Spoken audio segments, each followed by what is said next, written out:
Bonsoir à tous. On va donc commencer cette séance du Conseil communal extraordinaire. Avant toute chose, je tenais à vous remercier d'être aussi nombreux aujourd'hui.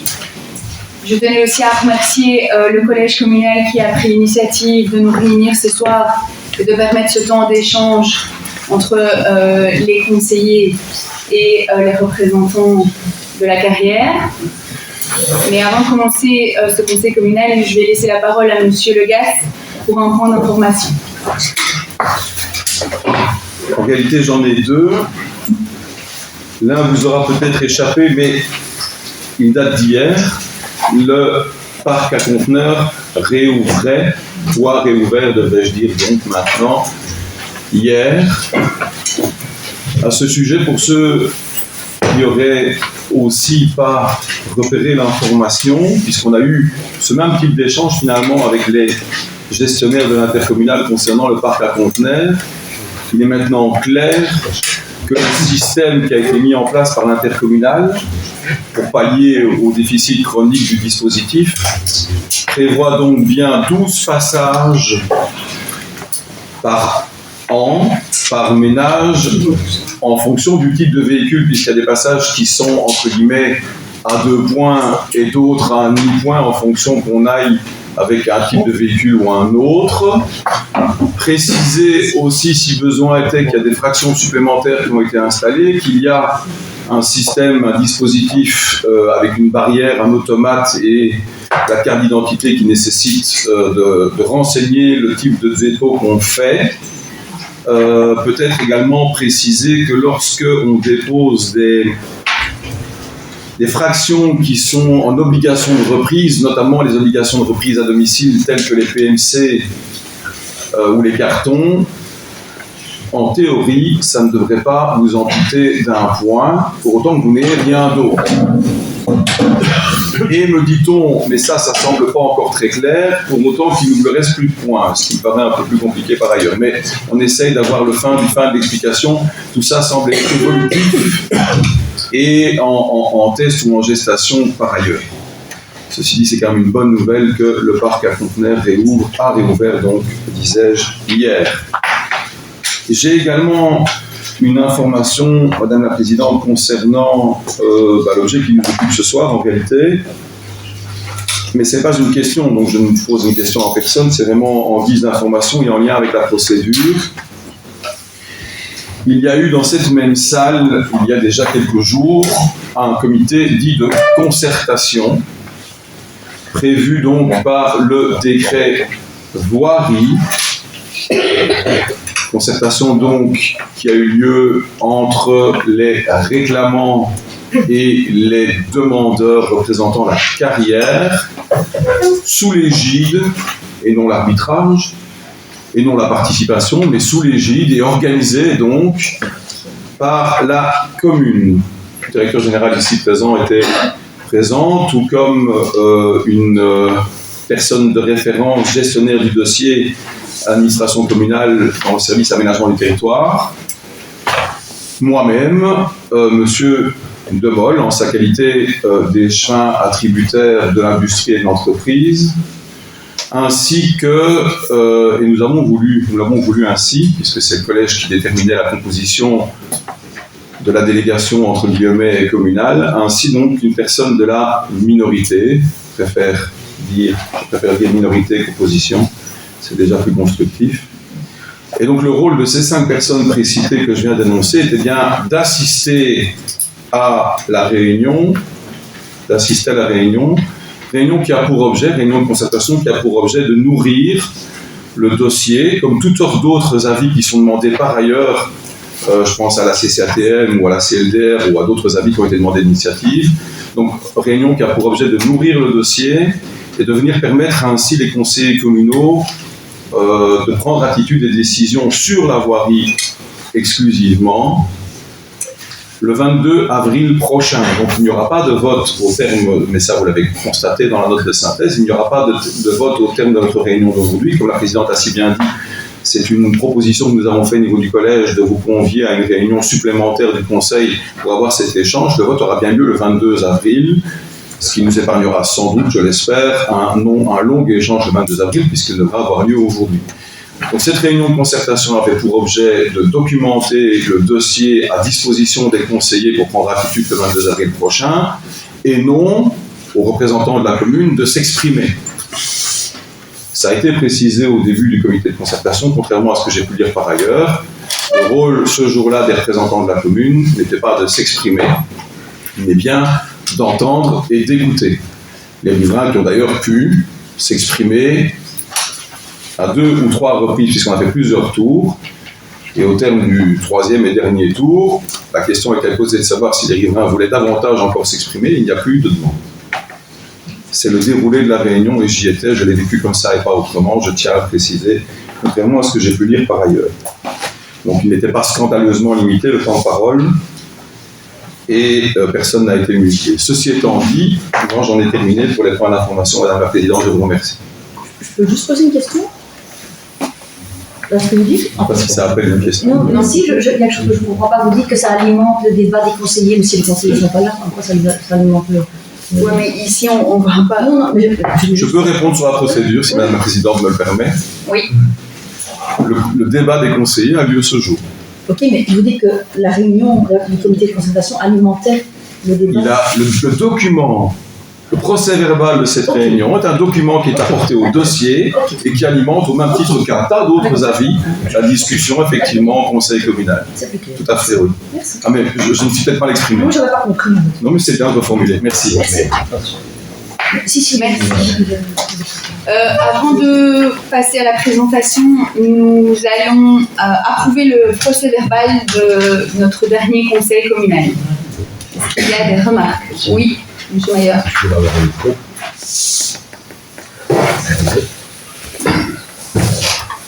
Peut-être une petite info. Excusez-moi. Les interférences de la fois passée étaient dues à l'installation du Wi-Fi. Donc, si ça devait recommencer, ne pas hésiter à s'écarter un peu des objets électroniques qui sont sur la table.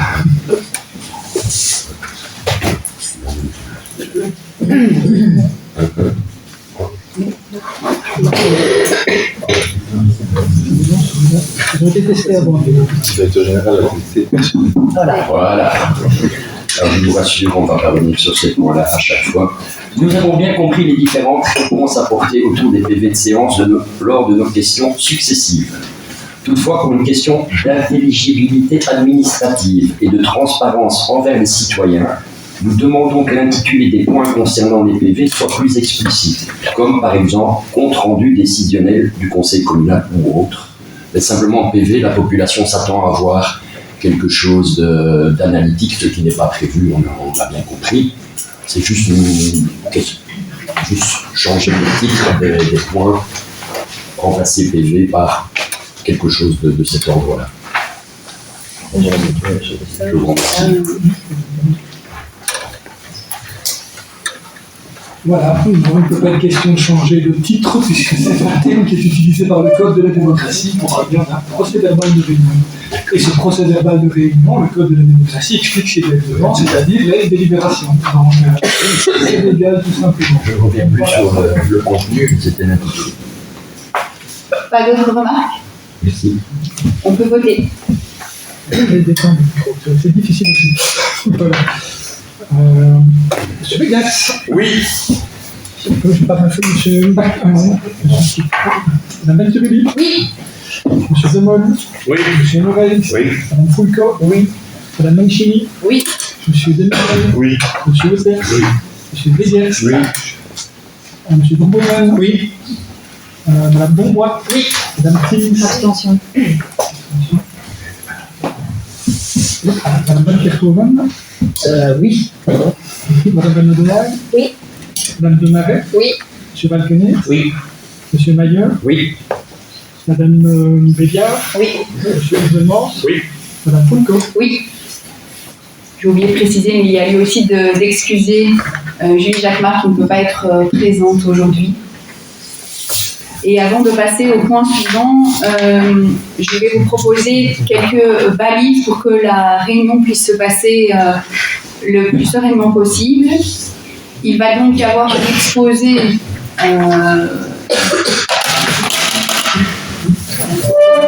On vous demande de ne pas jeter vos plaques. Voilà.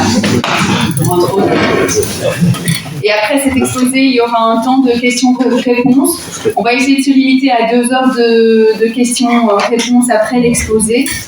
Le directeur général sera notre gardien du temps. Alors, le ROI initial du conseil communal, dans son article 33, prévoit 2 prises de parole maximum par conseiller sur un même sujet. Aujourd'hui, il n'y a qu'un seul sujet. Nous pourrions accorder un temps de parole supplémentaire, un tour de parole supplémentaire à chaque membre du conseil communal si cela s'avère nécessaire.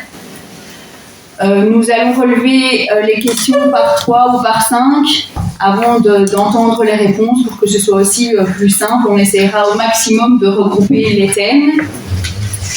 Après l'énonciation des réponses, on demande qu'il n'y ait pas de réplique possible. Si on n'est pas satisfait de la réponse, on attendra le tour suivant pour le préciser. On va essayer d'être le plus concis dans nos questions pour que ça facilite les réponses et pour que ça facilite la compréhension de tous. Alors je rappelle, le public est nombreux et c'est fort appréciable. Je rappelle cependant que le public est présent en tant qu'observateur et donc ne peut participer au débat de quelque manière que ce soit. Donc on évite les manifestations, les applaudissements ou autres prises de parole. Voilà, je pense qu'on va pouvoir commencer la présentation. Donc on vous remercie déjà d'être venus ce soir nous présenter et répondre à nos questions par rapport à ce dossier plutôt complexe. Donc je vais vous laisser la parole.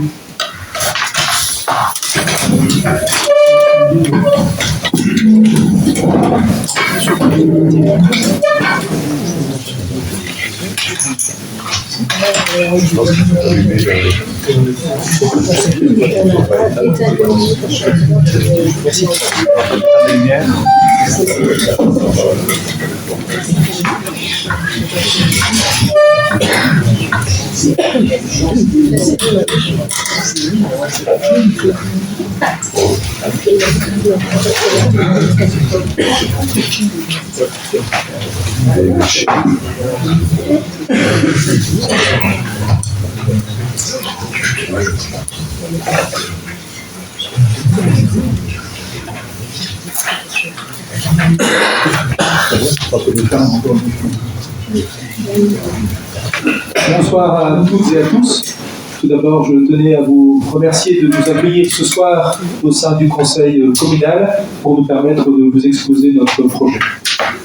Pour débuter, nous allons effectuer une petite présentation qui va introduire notre projet d'extension de carrière que vous connaissez déjà tous et qui passera davantage de temps sur notre projet de nouvelle voirie parce que c'est le sujet qui nous préoccupe ce soir. Avant toute chose, peut-être je vais représenter mes collègues que vous connaissez déjà probablement, mais pour être certain qu'il n'y ait pas de confusion possible. Donc à ma droite, Pierre Van Landscoot, le directeur de la carrière de Penast. Juste à côté de lui, qui fera la présentation, c'est Steve Denis, notre responsable permis et autorisation. Et enfin, moi, je m'appelle Vincent Van Overbeek, je suis responsable des opérations pour le groupe Heidelberg pour la partie ouest de la Belgique. Voilà, je cède la parole à Steve pour la présentation qui va durer une vingtaine de minutes. Bonsoir à toutes et tous. Merci pour votre attention, pour la petite présentation qu'on a essayé de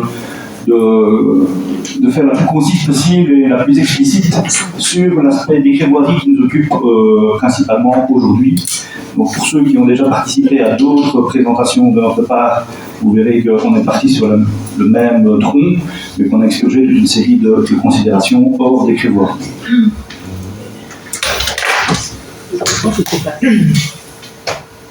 Donc, petit rappel, le décret voirie qui nous occupe s'inscrit dans le cadre global de la demande d'extension de la carrière de Penast, que l'on voit ici repris sur le plan de secteur. Donc, nous avons, on voit le pointeur, voilà, ici.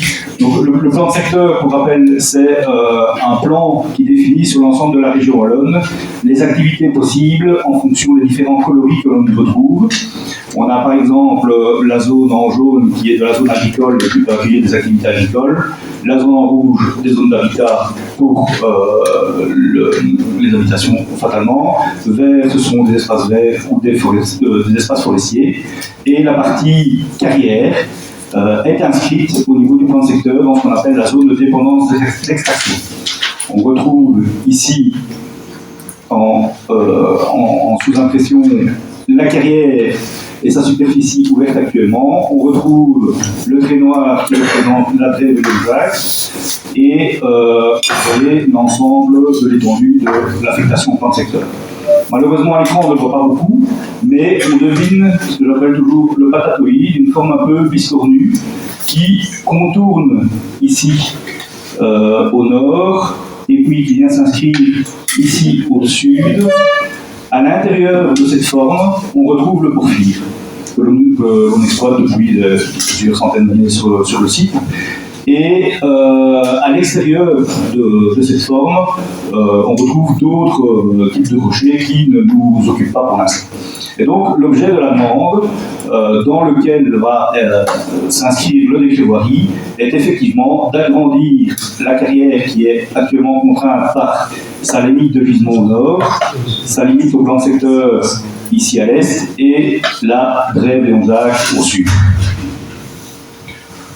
Globalement, au total, voilà ce que ça représente. Nous avons la carrière actuelle ici au nord, nous devinons la drève en sa bordure sud, la zone de dépendance en haut à gauche, la butte actuelle, la motte de stérile au sud-ouest, et dans le projet qui a été étudié et déposé, l'extension de la fosse, l'extension de la zone de stockage de stérile générée par l'activité, et la partie et la partie dépendance pour laquelle la superficie et les affectations ne sont pas modifiées. Et donc on se rend compte tout à fait que la drève qui était ici au niveau du pointeur n'existe plus de par l'extension de la carrière. Et donc, dans le cadre de ce dossier, qui est un dossier qu'on appelle un dossier de type classe 1, qui nécessite une étude d'incidence sur l'environnement, un bureau d'études qui s'appelle ABV, bureau d'études agréé par la région wallonne et externe, doit évaluer le projet et faire toute une série de recommandations, dont sur l'ensemble des thématiques environnementales exposées par le projet, et notamment sur l'aspect voirie-mobilité. Et donc, dans le cadre de cette étude, plusieurs alternatives ont été envisagées et le dossier, tel que présenté aujourd'hui, a repris l'alternative identifiée comme la moins impactante sur l'ensemble des autres alternatives proposées. Ce qui nous amène fatalement donc à une suppression du voirie communal en cela Léonzac, mais pas uniquement.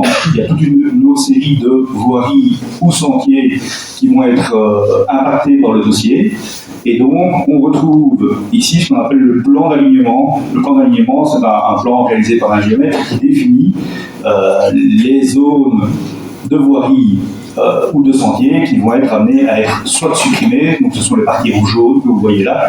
Donc, la plus marquante ici, c'est la drève, vous avez le sentier des bulles, vous avez une partie de chaussée la Genette, vous avez chemin Impensé, et vous avez ici, en rose, l'inscription du nouveau tracé tel que présenté dans le dossier qui a été déposé. Alors, la motivation qui amène à ce tracé, elle découle de l'étude, et à savoir de la volonté et l'observation des flux qui sont actuellement empruntés par la drève Léonzac, flux qui reprend fatalement une partie du trafic qui vient de la rue de Rebec et de la rue d'Aman pour aller vers la cité germinale et la nationale 6. Donc au niveau du flux macro, il n'y a pas de modification. Un autre avantage de ce tracé, c'est que bien qu'il continue à matérialiser la partie fosse d'extraction nord et la partie zone de stockage au sud, la configuration et la proposition qui est aujourd'hui présentée sur la table est de permettre un passage de nos engins de découverture qui actuellement traversent la drève et qui créent un flux accidentogène au niveau du croisement de permettre par la création de ce nouveau tracé et de son nouveau profil en long un passage inférieur, au qualifié de tunnel, je préfère un passage inférieur, qui permettra à nos engins de passer en dessous de la nouvelle voirie. Et donc on supprime ce flux accidentogène. La dernière particularité, c'est qu'il y a toute une série d'impétrants qui sont actuellement connectés et installés au sein de la Drève, qui relie donc côté N6 vers le village de Rebec. Et comme le tracé se reconnecte quasi aux mêmes endroits, les connectiques impétrants seront facilités.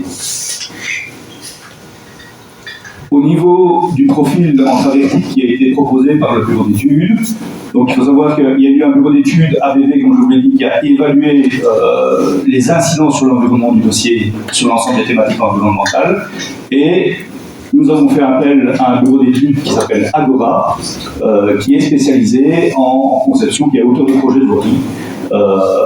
Et donc c'est lui qui nous a conseillé et qui a réalisé les plans techniques à ce niveau-là. Et donc on va se retrouver avec une chaussée double bande, une bande dans chaque sens, 2 fois 3,50 m.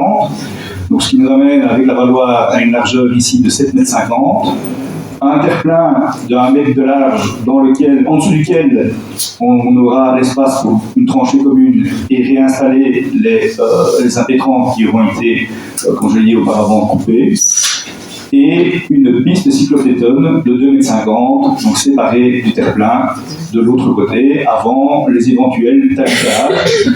Comme je vous l'ai dit, le profil en long va permettre par endroits d'être surélevé par rapport à la route, et donc on va avoir une série de remblais inférieurs au coffre de chaussée, et donc les talus et les fossés de drainage ont été prévus dans ce profil. Si je viens un peu plus en détail sur la présentation du projet, donc on retrouve ici le tracé bleu tel que projeté. Donc on démarre effectivement de la jonction rue-Urban-rue de Rebec pour utiliser une partie du tronçon rue-Urban, s'écarter du rond-point actuel au bout de la rue d'Aman et plonger vers l'extrémité de la carrière début pour contourner la superficie de gisement qui est ainsi disponible au niveau du sud de la Drève. On assure après un virage pour arriver à une connectique pour retourner sur l'actuel tracé de la Drève au quartier Germinal.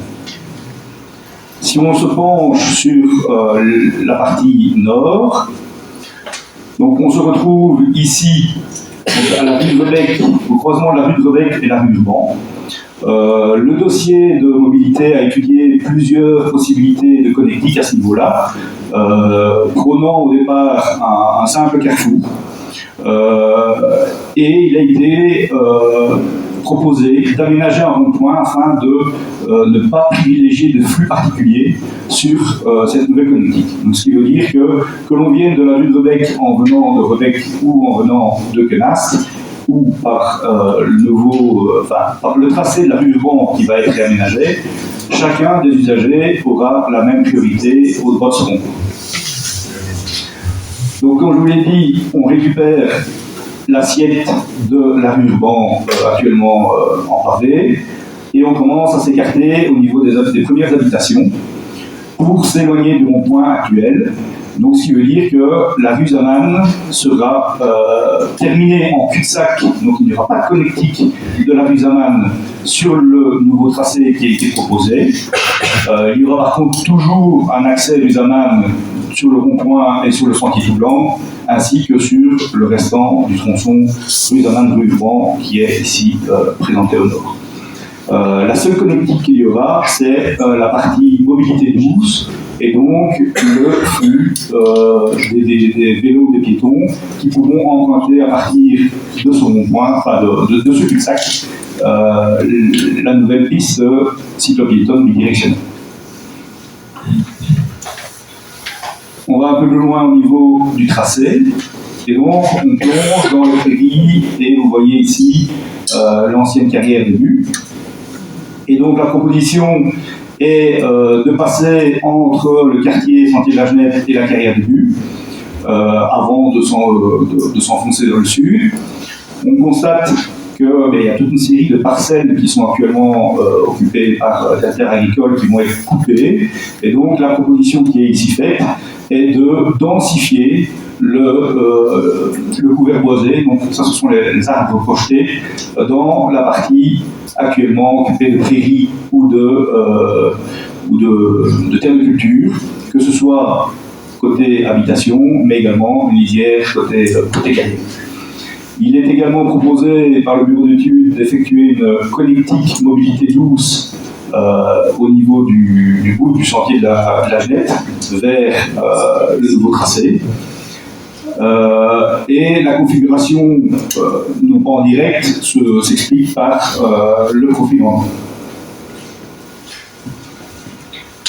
On se décale encore vers le sud, et donc on constate que l'on va avoir au niveau du profil que vous voyez ici, presque en face de Malpensé, du chemin de la Malpensé, une zone de voirie fortement en remblai qui est justifiée par le fait de l'installation du portique intérieur, du passage intérieur, qui permettra de passer depuis la carrière avec les engins vers l'autre côté au niveau de la zone de stockage escalier.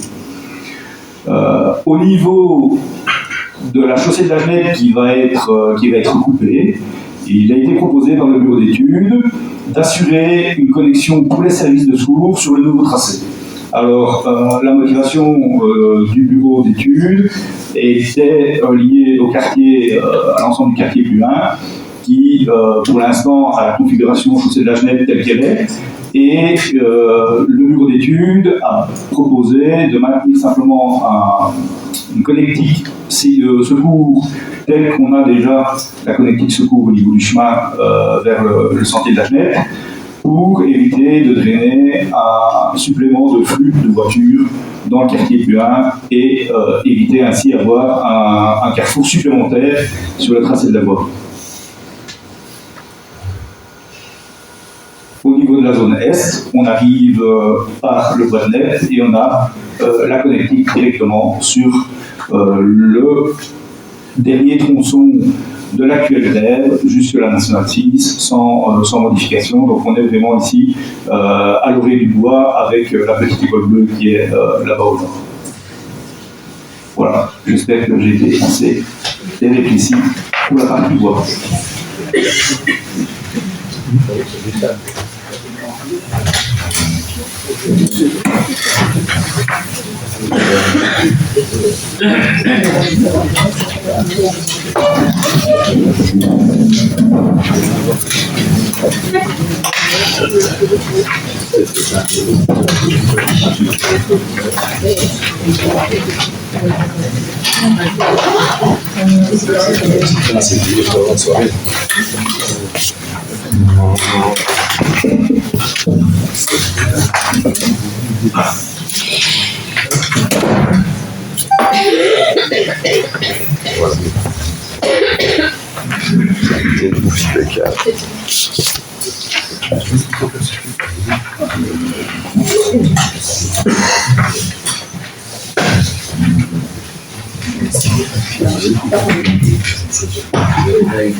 Merci pour cet exposé.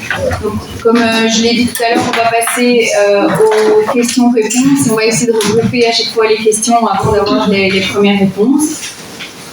Donc, qui se lance pour la première question?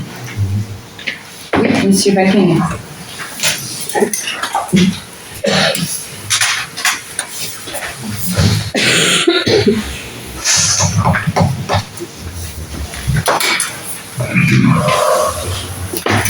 Bonsoir.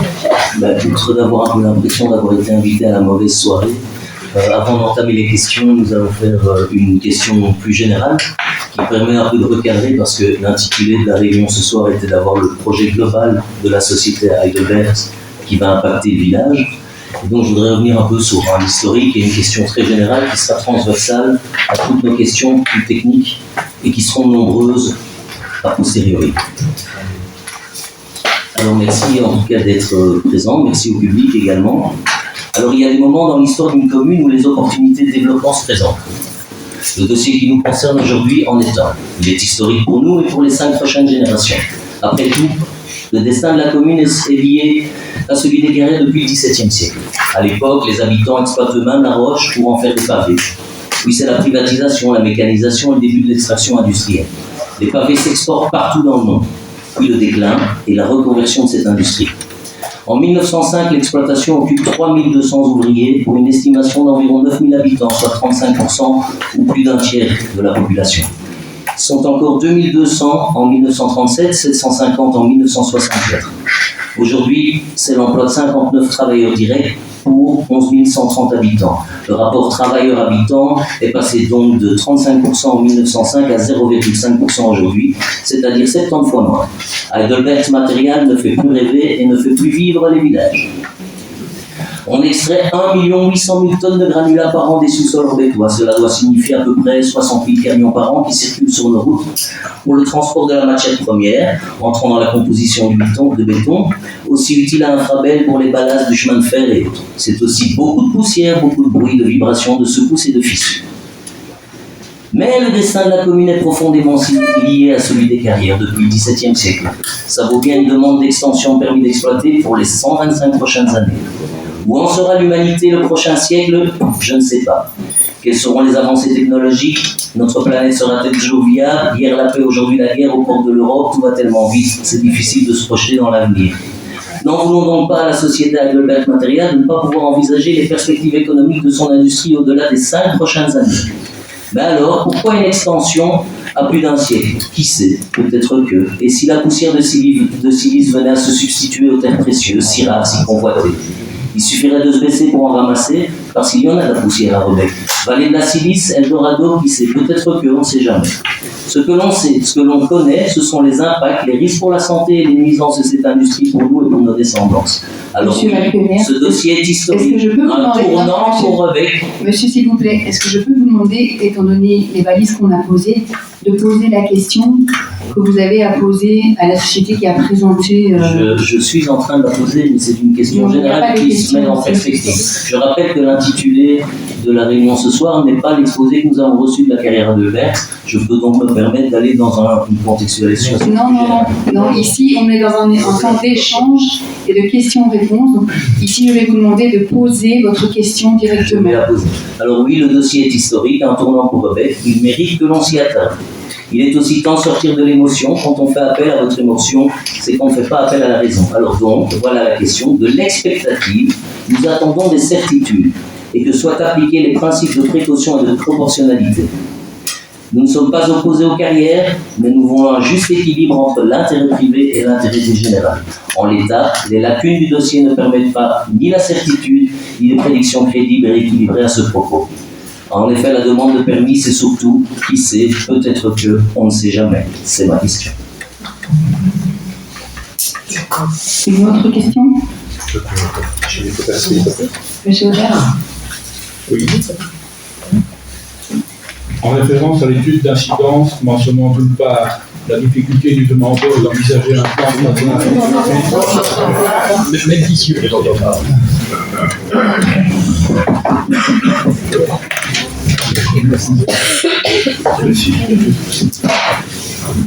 En référence à l'étude d'incidence mentionnant d'une part la difficulté du demandeur d'envisager le plan de passage au-delà de 30 ans, et d'autre part la diminution du niveau sonore du trafic déjà perceptible à 45 mètres de l'habitat, à quelle distance au-delà de ces 45 mètres le demandeur serait-il disposé à construire la nouvelle voirie actuellement proposée à 35 mètres de cet habitat?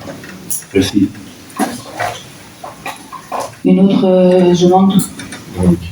Madame Gibbs.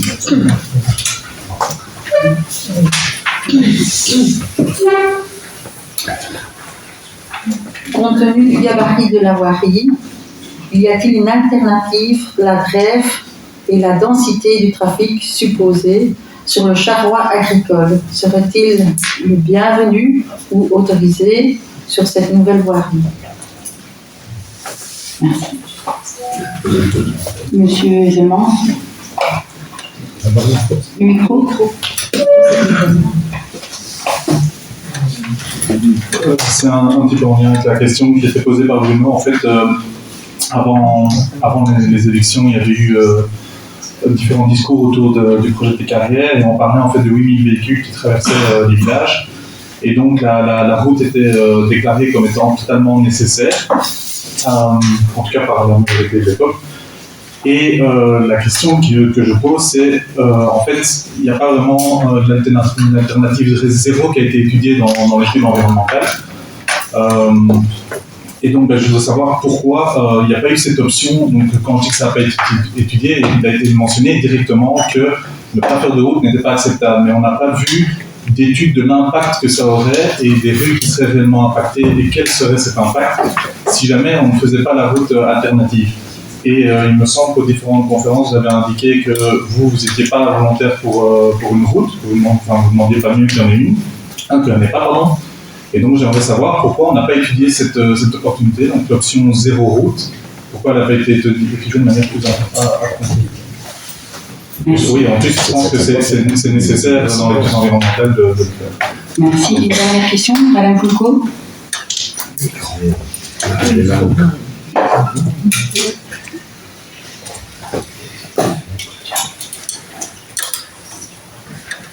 Nous souhaiterions obtenir plus de précision.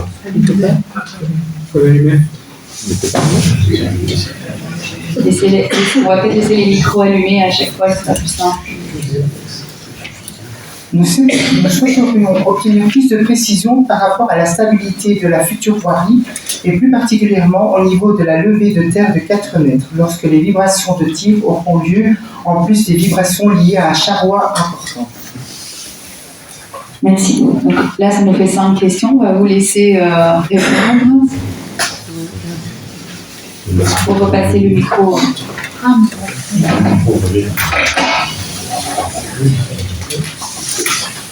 Je vais répondre à la première question. Enfin, en tout cas, je vais essayer. J'ai juste demandé, et c'est sérieux, je ne peux pas vraiment résumer la question en quelques mots, là, parce que je me suis un petit peu perdu. Je n'ai pas bien compris. Monsieur Valcanes, pourriez-vous résumer la question en quelques mots? Une communication. La question en quelques mots, c'est sur le projet général. C'est l'équilibre entre l'intérêt privé de la multinationale et l'intérêt général.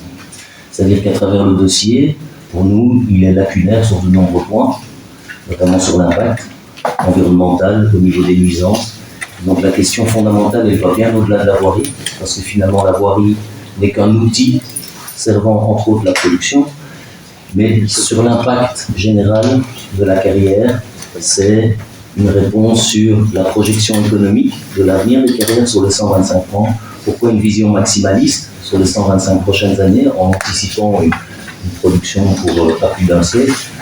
L'impact sur les nuisances, pourquoi si peu d'évaluation, les vibrations, etc., la poussière de silice, l'impact environnemental de l'extension de la carrière. C'est plusieurs questions, je vais essayer de répondre en une seule fois pour tout.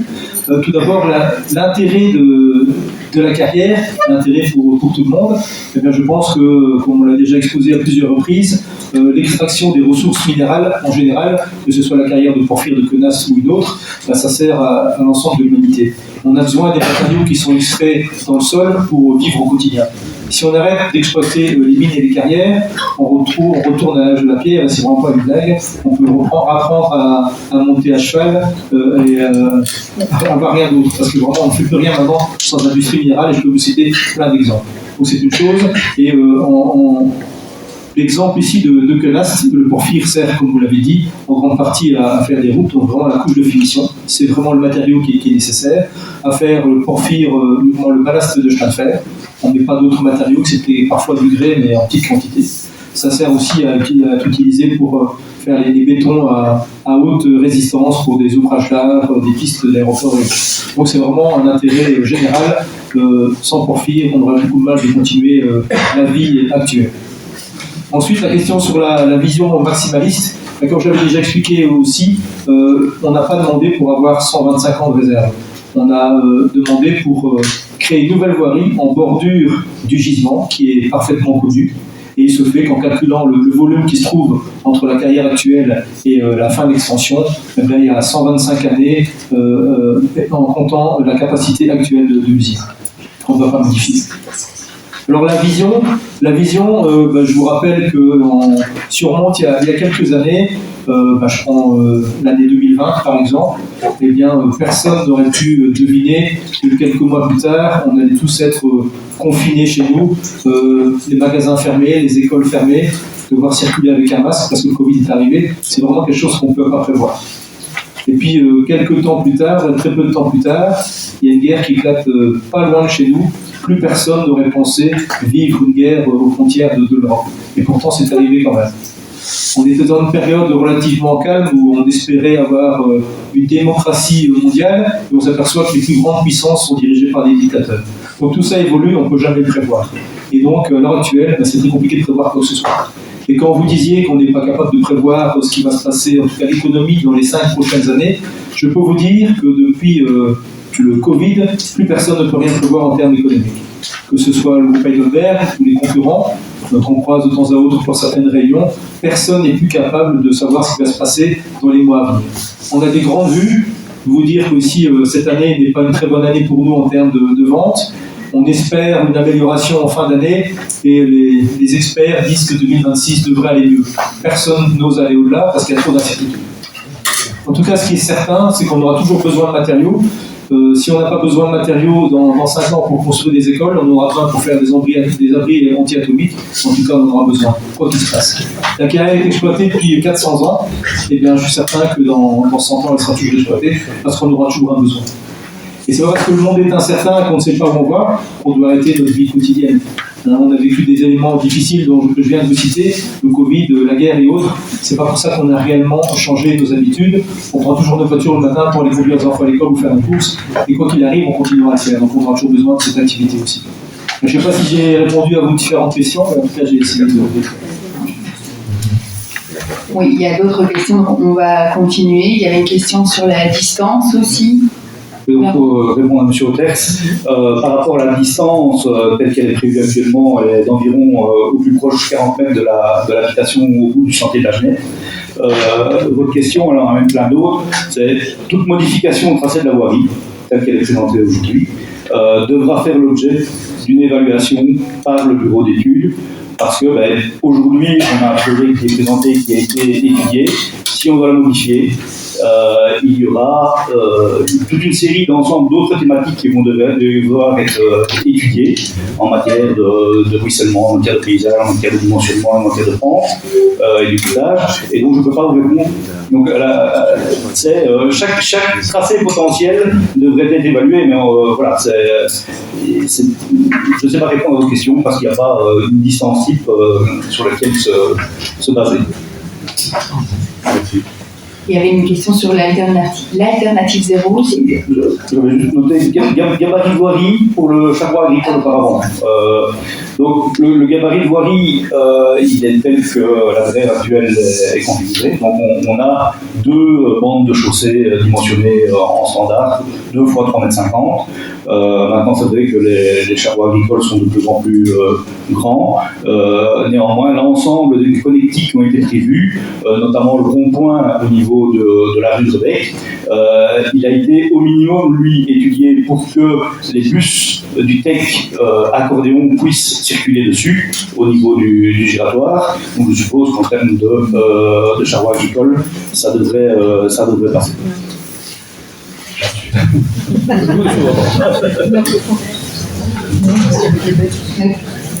Donc une autre question.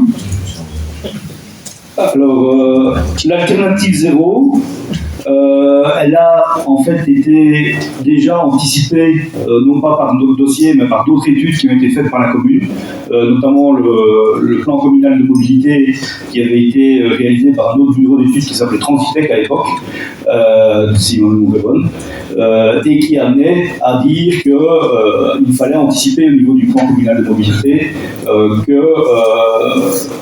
le fait de l'extension de la carrière amenait à une alternative à cette grève actuellement. Donc c'est pour ça que je pense qu'il n'y a pas eu de suite sur l'alternative purement zéro, de dire on ne remplace pas la voirie. Et le dernier point, c'était la stabilité de la future voirie. Donc là, je vais simplement renvoyer aux règles de conception des voiries et des routes. Il y a tout un historique d'études et de dimensionnement qui sont réalisés. Les remblais doivent être réalisés avec des matériaux qui doivent être étudiés et dont la mise en œuvre et la mise en place devront être faites dans les règles de l'art. Je parle notamment du compactage. Il y a toute une série d'essais de contrôle que le compactage a bien été réalisé. Et donc, il y a un encadrement pour la conception des voiries qui existe et auquel toute une série de normes, comme pour les normes dans un bâtiment, les normes de stabilité pour la construction des habitations ou des immeubles, il y a des normes également pour les dimensionnements et la conception des voiries. Merci. On va poursuivre dans les questions. Oui, Madame Béliard. Il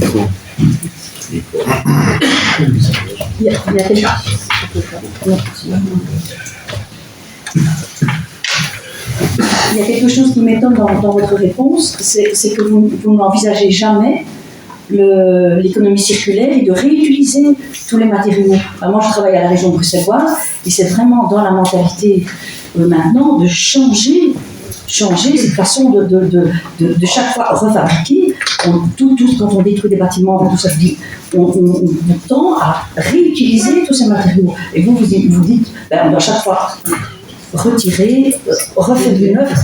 Mais c'est pas un retour vers l'âge de pierre. On va laisser. Le monde est en train de changer. On doit changer notre façon de penser. Et donc, quelle est la question? Pourquoi vous envisagez toujours qu'on doit continuer à s'étendre, à réextraire des matériaux, plutôt que de se servir de ce qui existe déjà, et puis peut-être changer votre façon de travailler, en fait, je sais pas, moi je trouve que c'est... D'accord, merci. Madame Mancini. Je pense que ça va aller sans micro.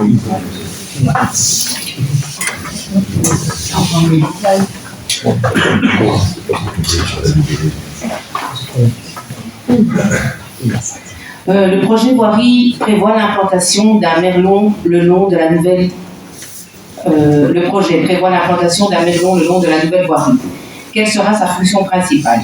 Sécuritaire, anti-bruit. Pourriez-vous nous communiquer les spécifications techniques de ce merlon, notamment sa hauteur, son épaisseur et son efficacité en termes d'atténuation des nuisances pour les riverains?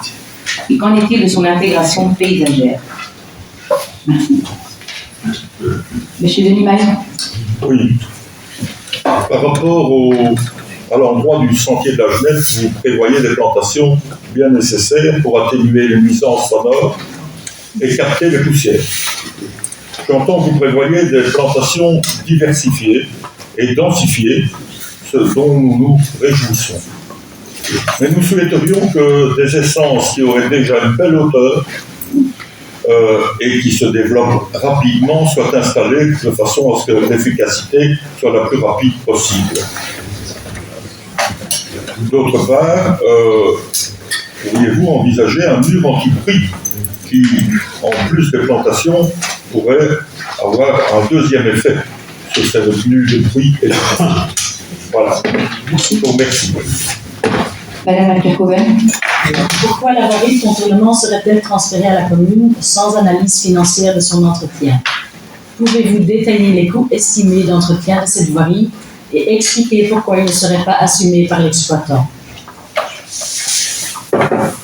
Pourquoi avoir volontairement omis de tenir compte des projets routiers connus de la région wallonne, contournement nord de Tubis et jonction entre la Ouette et... Attendez, Madame Pierre, c'est une autre question. Donc, on va garder la première question qui viendra à celle-là après. Merci.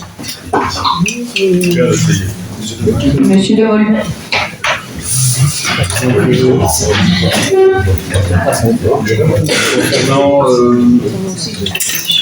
Concernant les zones de ruissellement, Qu'en est-il des eaux de ruissellement de la route de Talus, de la Motte et environ? On parle d'une zite de 10 000 m3. Ça nous semble un peu limite. Donc, qu'est-ce que vous en pensez? Et la question subsidiaire, c'est le système de la zite. Est-ce que, on appelle communément dans la guillotine, est-ce que c'est manuel, c'est automatique, enfin, ça se fait de manière manuelle, ou bien est-ce que c'est commandé à distance? Merci. On peut peut-être commencer les réponses. Un micro? Ouais,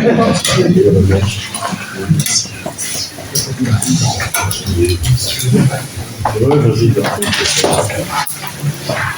Alors, la première question. Oui.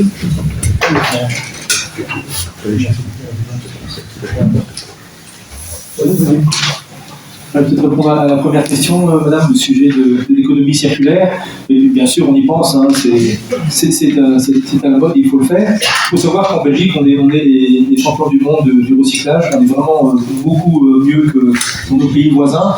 Et il faut se dire que généralement, on utilise dans le pays environ 20% de produits recyclés. On ne sait pas utiliser plus pour l'instant. Et donc, on a besoin d'un apport de 80% de pierres naturelles pour ajouter à ces matériaux recyclés pour pouvoir construire ce dont on a besoin.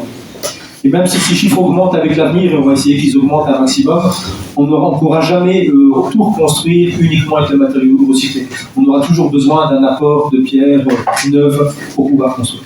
Et le but, c'est bien justement de faire fonctionner cette économie circulaire. 250. Donc, la deuxième question portait sur une question par rapport à un merlon en périphérie de voirie. Je vous informe que sur les plans qui sont déposés, il n'y a pas de merlon extérieur à la voirie qui sont prévus, mais à ce stade, uniquement des plantations. C'était bien la question, c'est bien ça le premier, le merlon. J'ai noté. Ensuite, on parlait des plantations au niveau santé de la Genette. J'entends bien la demande par rapport au type d'essence et à la taille des arbres. Et le mur anti-bruit, donc, par rapport à la demande à ce stade, n'est pas prévu. Et il y a une étude qui a été faite dans le dossier concernant le bruit généré par cette nouvelle voirie. Et donc, la proposition qui est actuellement sur la table, c'était de dire, voilà, objectivons le niveau de bruit par des mesures a posteriori en fonctionnement pour évaluer la nécessité de mettre des murs anti-bruit par endroit aux endroits spécifiques. Mais ce n'est pas une exclusion à ce stade. Oui, L'autre question, c'était la voirie contournement, coût d'entretien, pour qui et pourquoi. On remplace actuellement une voirie communale par une autre voirie communale. C'est d'ailleurs le décret voirie. Au niveau du coût de réalisation, là il est à notre charge en tant que demandeur de charge d'urbanisme. Une fois que la voirie est rétrocédée au public, le coût de son entretien intervient au niveau du public. Pour l'utilisation de la voirie, on avait parlé tout à l'heure de 8000 véhicules que monsieur évoquait. Sur ces 8000 véhicules, notre charroi qui l'utilise, c'est le charroi qui va uniquement au quai de chargement à Ytre. Il faut savoir qu'on fait maximum un bateau par jour à Ytre. Un bateau, c'est 1300 tonnes, 1200 tonnes. Ça représente 40 camions, donc 40 allées et 40 retours, sur les 8000 véhicules qui empruntent la grève actuelle. Le reste de notre charroi part par ailleurs, soit par train, soit par d'autres flux. Donc, en termes d'utilisation et d'usage de cette future voirie, je pense qu'il y aura plus d'autres utilisateurs que nous pour l'utiliser, et donc la gestion en est également de ce fait transférée. Il y a aussi une question par rapport à la ZIT. Oui, au niveau des eaux de ruissellement. J'ai été revérifié dans le dossier. Donc, dans le dossier, il y a effectivement donc, un dimensionnement qui a été réalisé sur les bassins versants, l'ensemble des bassins versants de l'extension de la carrière, de l'extension de la Motte. On se inclut les eaux de ruissellement qui seront collectées par la future voirie. Et donc, le dossier prévoit effectivement une ZIT, non pas de 10 000, mais j'ai vérifié, de 13 485 m3. Après, voilà, c'est un dimensionnement qui a été réalisé par un hydraulicien sur base d'un retour de pluie sur 100 ans, etc. Et donc, on retrouve le dossier. Donc, alors, suffisant, pas suffisant, je laisse l'expérience à cette personne de renom. Maintenant, au niveau du moine d'évacuation, je pense qu'à ce stade, on n'a pas encore été voir le détail de son fonctionnement au niveau électronique ou pas électronique. Merci. On va poursuivre dans les questions. Madame Manuelac.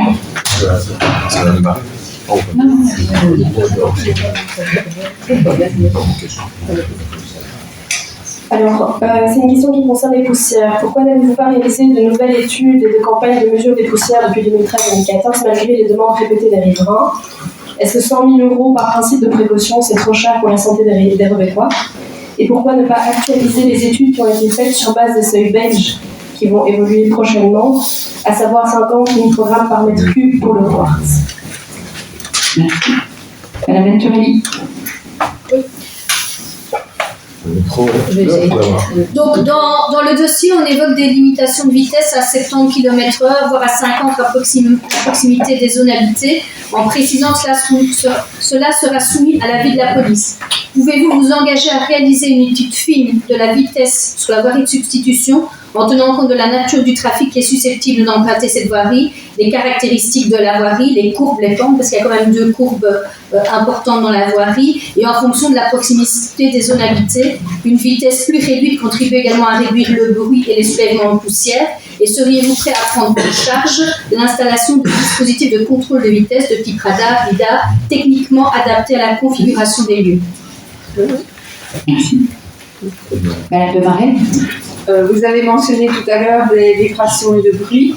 Alors moi j'ai une question sur la norme de bruit. Vous avez utilisé la norme DIN 4150/2 qui évalue les impacts des vibrations sur les personnes. Et je me posais la question de savoir pourquoi elle n'a pas été utilisée conjointement avec la DIN 4153. Juste pour expliquer au public, la norme DIN 4152 évalue les effets sur les personnes. La 4153 concerne les impacts sur les structures. Pourtant, seule cette dernière est utilisée par vos soins alors qu'elle comprend des seuils de tolérance supérieurs à la norme que vous n'utilisez pas. Or, les tirs de mine génèrent des vibrations brèves mais intenses qui affectent non seulement les bâtiments, mais aussi les riverains dans leur quotidien. La DIN 4152 est justement conçue pour évaluer cet impact humain, y compris en cas de vibration transitoire et impulsionnelle comme celle des carrières. Elle n'est donc pas uniquement utilisée pour des expositions prolongées, contrairement à ce que vous avez prétendu lors de la présentation à la CLDR. Les études sur les vibrations sont commanditées et gérées par vos soins. Pourquoi ne pas faire appel à un organisme externe et indépendant? Et pourquoi ne pas avoir intégré la proposition de faire des états des lieux des immeubles dans votre permis afin de lui donner une force d'engagement? Merci. Madame Bonbois. Alors, tout à l'heure, vous parliez des 40 camions qui ont plus fort.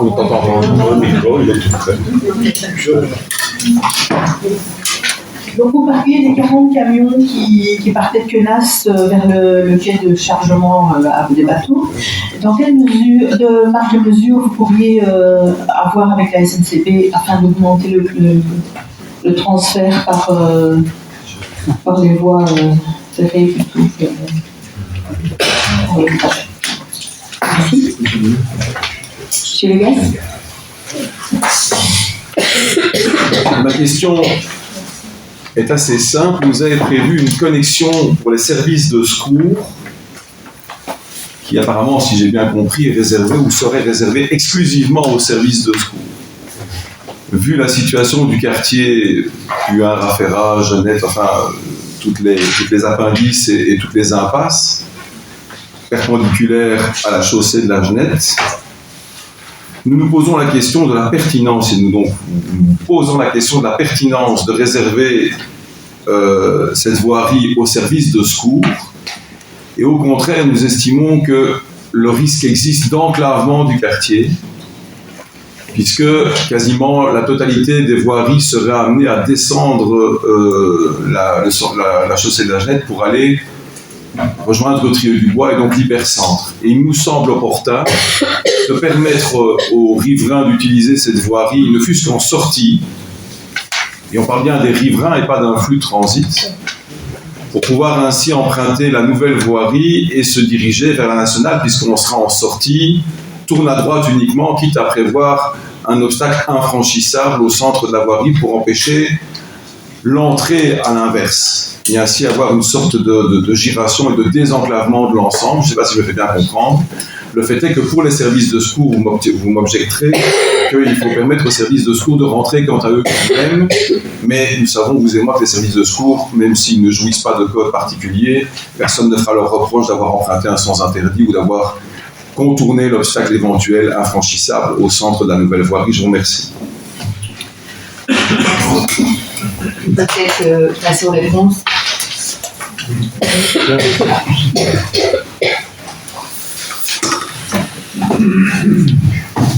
Donc, si je prends la partie poussière qui n'est pas uniquement dédicacée à la voirie, il y a effectivement toute une série d'études qui sont regroupées dans le dossier. Il y a d'ailleurs eu des mesures avec des capteurs tels qu'on les utilise pour le personnel qui simulent la respiration, qui ont été réalisés et qui ont été adjoints à ce niveau-là par rapport à l'observation des poussières. Donc voilà pour la première question. Au niveau de la limitation de la vitesse, donc effectivement, le bureau d'études et nous-mêmes renvoyons la définition de la vitesse sur le tronçon de la nouvelle voirie aux soins de la police, qui est plus à même à définir ce genre de considération. Néanmoins, je pense que le bureau d'études a proposé des vitesses maximales en fonction de la configuration et en fonction des lieux, sachant que les virages ont été dimensionnés au regard de cette limitation proposée. Au minimum. Et par rapport au dispositif de contrôle,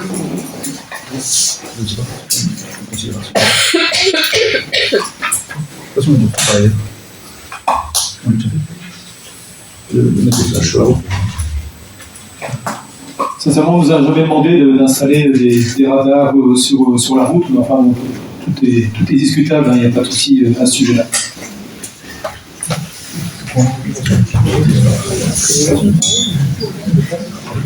Oui, concernant les vibrations, quand vous avez répondu à la ligne 41-750-2-3, donc la directive 2 pour les personnes et la 3 pour les bâtiments. C'est ce que j'ai dit. Là,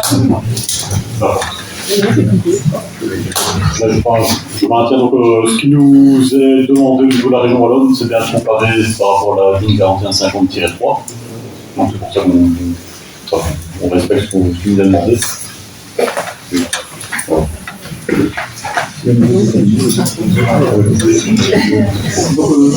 Nulle part dans aucune carrière on parle d'une autre norme que la norme qui est liée aux vibrations pour les bâtiments, et c'est ce qu'on respecte, et on est largement sous les seuils, ça je peux vous l'affirmer. Et concernant l'état des lieux, ben, on l'a proposé, donc on maintient notre proposition d'effectuer un état des lieux dans les maisons voisines pour voir si notre activité a un impact sur le lieu. Merci. Jusque. Monsieur Maillard. Oui. Je peux répondre tout de suite. Hein. Ce qu'on a déjà eu l'expérience de faire, c'est d'y aller par cercle concentrique qui s'écarte de la carrière, donc une première phase avec les gens qui sont à X-distance, et puis après, au fur et à mesure, élargir ce cercle à d'autres habitations. Essayer de faire ça de manière la plus objective possible, étant donné que les vibrations ressenties dans les habitations sont liées à la distance par rapport au tir, et justement, c'est rien de procéder pour qu'il n'y ait pas de souci et que la protection soit objective. Merci. L'autre question que j'ai notée, c'était par rapport au charroi de manière générale et à la demande d'augmenter le transfert par voie ferrée. Donc, il faut savoir qu'on utilise les 3 modes de transfert, le camion, le bateau et le chemin de fer. Ce n'est pas nous qui décidons du mode d'expédition, ce sont nos clients qui viennent chercher les matériaux et qui précisent la manière dont ils souhaitent recevoir ces matériaux. À ce stade, pour avoir une efficacité au niveau de la clientèle, uniquement les personnes qui sont connectées par voie d'eau demandent d'avoir des bateaux qui leur sont livrés. Il faut savoir que toute dépose, repose et remanipulation des matériaux a un coût au final pour le client. Et donc, il privilégie ce qui lui coûtera le moins cher. Au niveau des flux, avec la connectique ferrée, on a plusieurs discussions avec l'Infrabel et avec les SNCB ou autres opérateurs pour essayer de maximaliser ces flux. Il faut savoir qu'aujourd'hui, seules les sociétés de chemin de fer utilisent le chemin de fer pour recevoir le matériau. Donc en gros, pour résumer, c'est SNCB ou SNCF ou les chemins de fer hollandais qui envoient le train pour les faire charger à Kenas. Nous n'avons pas d'autres clients connectés fer qui demanderaient d'autres granulométries que celles utilisées par les sociétés de chemin de fer à ce niveau-là. Mais donc, nous sommes preneurs d'augmenter les flux parallèles pour diminuer le charroi. Nous n'avons pas la maîtrise totale. Nous pouvons continuer à influencer nos clients, à les sensibiliser, à modifier leur politique. Et alors, la dernière question que j'ai notée, c'était par rapport à la connectique chaussée de la Genette. Donc, j'entends la demande d'envisager une éventuelle connectique pour uniquement les gens du quartier. Je peux tout à fait entendre la demande. Attends, voilà, moi je me préfère au niveau du bureau d'études qui analyse les flux et sa crainte de générer des flux supplémentaires. Il faudrait alors, pour pouvoir répondre de manière positive à la suggestion, voir quels sont les moyens de limiter les flux, justement, d'empêcher des flux parasites au niveau de la société. Merci. Autre demande d'intervention? Madame Alkerkoven.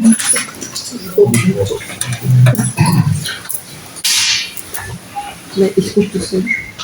Ouais.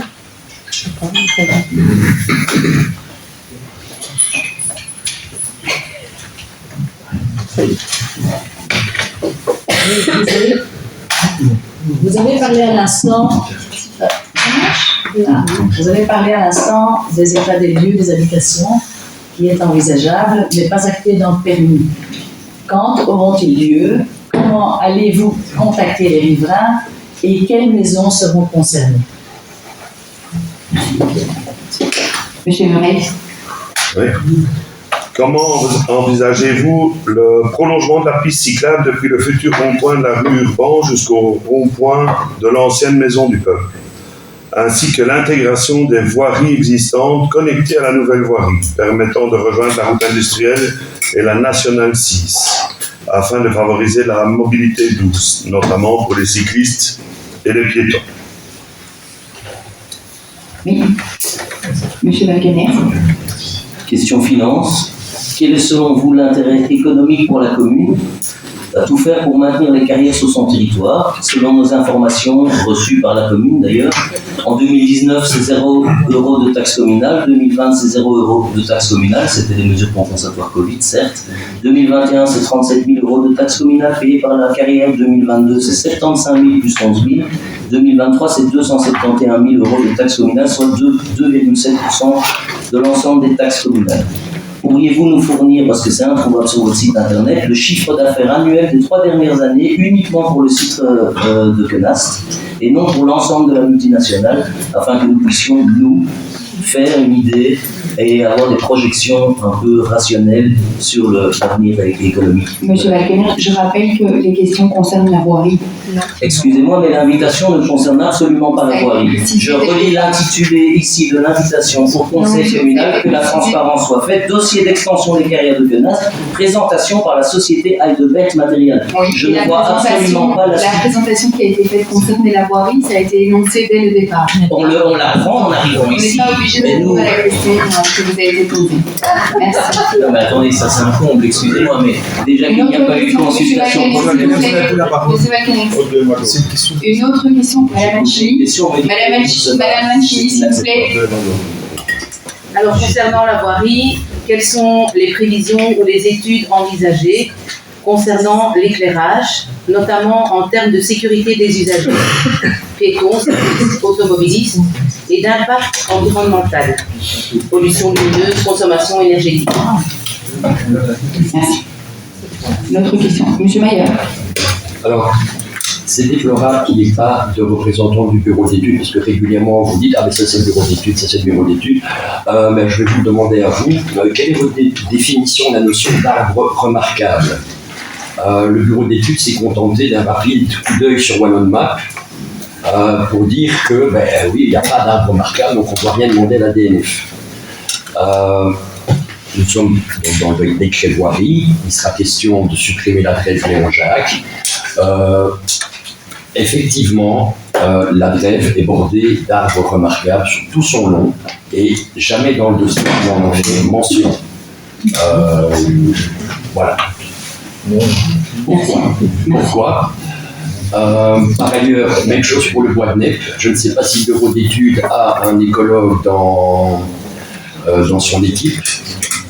Celui de notre équipe nous fait remarquer que le bois de Nep est sur les cartes Ferraris, donc c'est-à-dire il y a près de 300 ans, et vous nous proposez de remplacer le bois par quelques milliers de cure-dents, disant que ça va compenser les dégâts.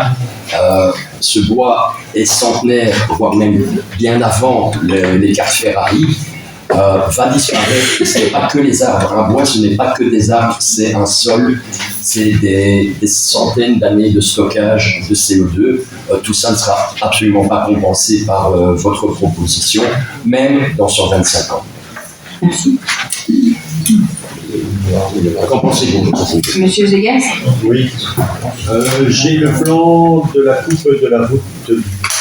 Ici, je vois bien qu'à gauche et à droite, il y a des glissières de sécurité. Par contre, je ne vois rien sur le terre-plein qui pourrait sécuriser un peu la mobilité douce. Je pense que ce serait peut-être intéressant de placer quelque chose entre la grande route et la petite. Et en même temps, sur le plan, on ne voit pas de zone de délestage. Véhicules en panne, véhicules accidentés. Il n'y a pas vraiment d'endroit où les gens peuvent se mettre en sécurité. La route est assez dense. Voilà. Merci. Monsieur Ezelman.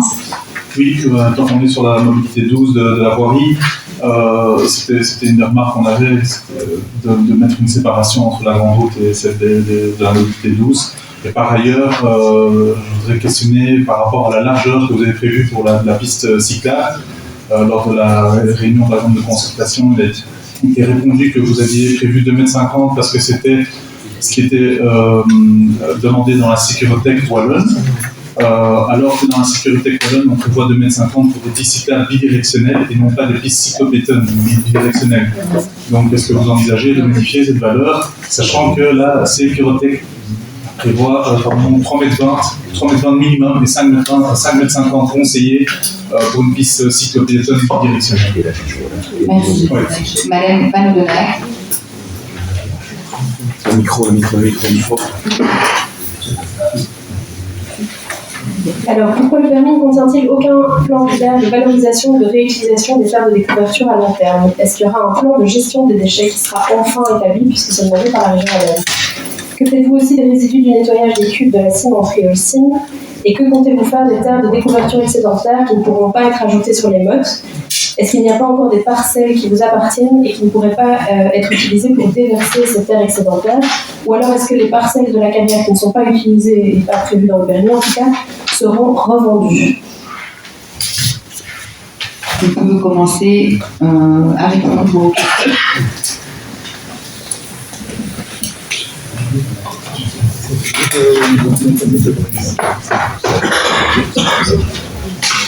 Donc, indépendamment de la voirie, concernant les états des lieux, ceci a été proposé dans le cadre du comité d'accompagnement, et donc c'est dans ce cadre-là que son caractère peut être figé. Nous nous y engageons dans le cadre du comité d'accompagnement. Au niveau du prolongement de la piste cyclable au-delà du projet, et comme vous l'avez constaté, nous avons étudié et dessiné sur les plans les pistes cyclables sur la partie du tronçon tel que modifié. Il n'y a pas à ce stade de proposition pour aller par ailleurs. Je peux entendre la demande, mais dans le cadre du projet tel qu'il a été déposé, il ne figure pas. Au niveau du financier, c'est tout. Je vais répondre à vos questions, j'ai aucun souci avec ça. Tout d'abord, concernant l'intérêt d'exploitation de la Guerrière pour la commune, je pense que c'est pas du tout à moi d'y répondre. Je vous ai expliqué l'intérêt d'exploiter du porphyre pour pouvoir continuer à développer notre civilisation. Voilà, c'est pas moi qui vous posez cette question. Et puis concernant l'aspect économique, je vous avoue que je ne connais pas les chiffres d'affaires par cœur des dernières années, mais rien de secret, de toute façon tous ces chiffres sont publiés, donc vous pourrez facilement les trouver quelque part. Je ne vois pas Monsieur l'actionnaire, s'il vous plaît. C'est pas secret, mais je ne vois pas l'intérêt de connaître le chiffre d'affaires par rapport à ce qui nous concerne ici. Une juste rétribution. Non, monsieur. Mais dans toute logique. Monsieur, s'il vous plaît. Mais quand toute logique rationnelle est dépassée, on est dans le temps de réponse, donc on va laisser la parole pour les réponses. Merci. Non. Alors, au niveau de la prévision pour l'éclairage public le long du tracé, effectivement, il ne figure pas sur les plans. Il est à discuter, à évaluer en fonction justement de la nécessité pour pour le type d'usage et de bienfaits en fonction des différentes thématiques environnementales, donc que ce soit pour l'humain, que ce soit pour la nature. Par ailleurs, il y a quand même toute la connectique impétrant qui est envisagé, et nous sommes tout à fait disposés à discuter de la mise en place de l'éclairage public, qui par ailleurs n'a pas besoin de permis d'urbanisme pour se mettre en place. Donc on est même en dehors de la procédure des voirie pour l'éclairage, mais on est tout à fait disposés à en discuter. Concernant tout ce qui est arbre remarquable et études, j'en référerai à l'étude telle qu'elle a été réalisée. Ce sont des personnes qui ont un agrément de la région Wallonne pour le faire, dans un temps imparti, peut-être pas autant de temps que certains de vous conseiller. Néanmoins, l'ensemble des thématiques boisement, déboisement a été discuté et présenté au DNF par rapport à la méthodologie qu'il souhaitait voir être mise en œuvre et étudiée. Donc cet aspect-là a été repris dans le dossier. Au niveau de la coupe sécurité par rapport aux glissières et le positionnement par rapport aux usagers un peu plus faibles. Alors c'est vrai que pour l'occurrence, la coupe type qui prévoit des glissières à l'extérieur de l'emprise de la chaussée en tant que telle avant les talus au niveau de la sécurité générale. Maintenant, oui, on est ouvert à écouter une demande par rapport à une sécurisation différente de la mobilité douce. En termes de dimensionnement, je renvoie au dossier. Je ne saurais pas vous en dire plus. Je ne suis pas spécialisé en voirie, et donc c'est le bureau d'études, dont c'est le métier, qui nous a conseillé. Et alors, en matière de terre et de gestion des déchets, Donc, effectivement, nous envisageons l'utilisation, la valorisation maximum de l'ensemble des matériaux que nous produisons sur le site, que ce soit les argiles, les différents types d'argiles de découverture, parce qu'il n'y a pas qu'un seul matériau, que ce soit également les fils issus des filtres presse pour lesquels on décroche pour l'instant des marchés de niche et donc on souhaite faire évoluer. Et donc nous envisageons la valorisation du maximum de ce que l'on pourra sur le site à ce niveau-là en termes d'utilisation de l'ensemble des matériaux. Est-ce que je peux rebondir sur cette demande? Un instant. Je rappelle qu'il est bien noté dans la note de synthèse que le conseil communal est amené à se prononcer sur la voirie. Voilà pourquoi aujourd'hui il y a une présentation sur ce point et pourquoi les questions-réponses doivent concerner cette présentation. Il s'agit d'un complément d'information permettant le vote au prochain conseil communal le 22 avril. Il sera débattu. Donc justement, dans ce cadre-là, j'ai demandé la parole. Mais non, mais j'ai pas terminé, donc, s'il vous plaît. On a essayé au mieux, pour que ça puisse passer au mieux, il faudrait continuer comme cela pour que toutes les questions de l'ensemble du conseil communal puissent être posées aujourd'hui. Merci. Madame la Présidente. Oui, Monsieur Le Gast. Je souhaiterais intervenir ici, non pas pour poser une question, mais pour repréciser certaines choses qui semblent échapper à certains membres du Conseil en ma qualité de bourgmestre et de président du collège. Ces questions, vous avez mentionné les questions claires. Effectivement, et j'en appelle au directeur général le cas échéant pour qu'il puisse compléter mon propos utilement, c'est lui le gardien de la législation, et je pense qu'il va par ailleurs déjà expliquer, mais si besoin était, ça peut être réexpliqué. Le collège communal devra se prononcer quant à lui sur le permis unique qui inclut effectivement la voirie, qui est un permis unique parce qu'il reprend de l'urbanisme et de l'environnement. Le collège communal émettra un avis qui sera transmis à la région wallonne, et c'est les fonctionnaires techniques et les fonctionnaires délégués qui octroieront ou pas, sous condition ou pas, le permis demandé par le demandeur et par les carriers.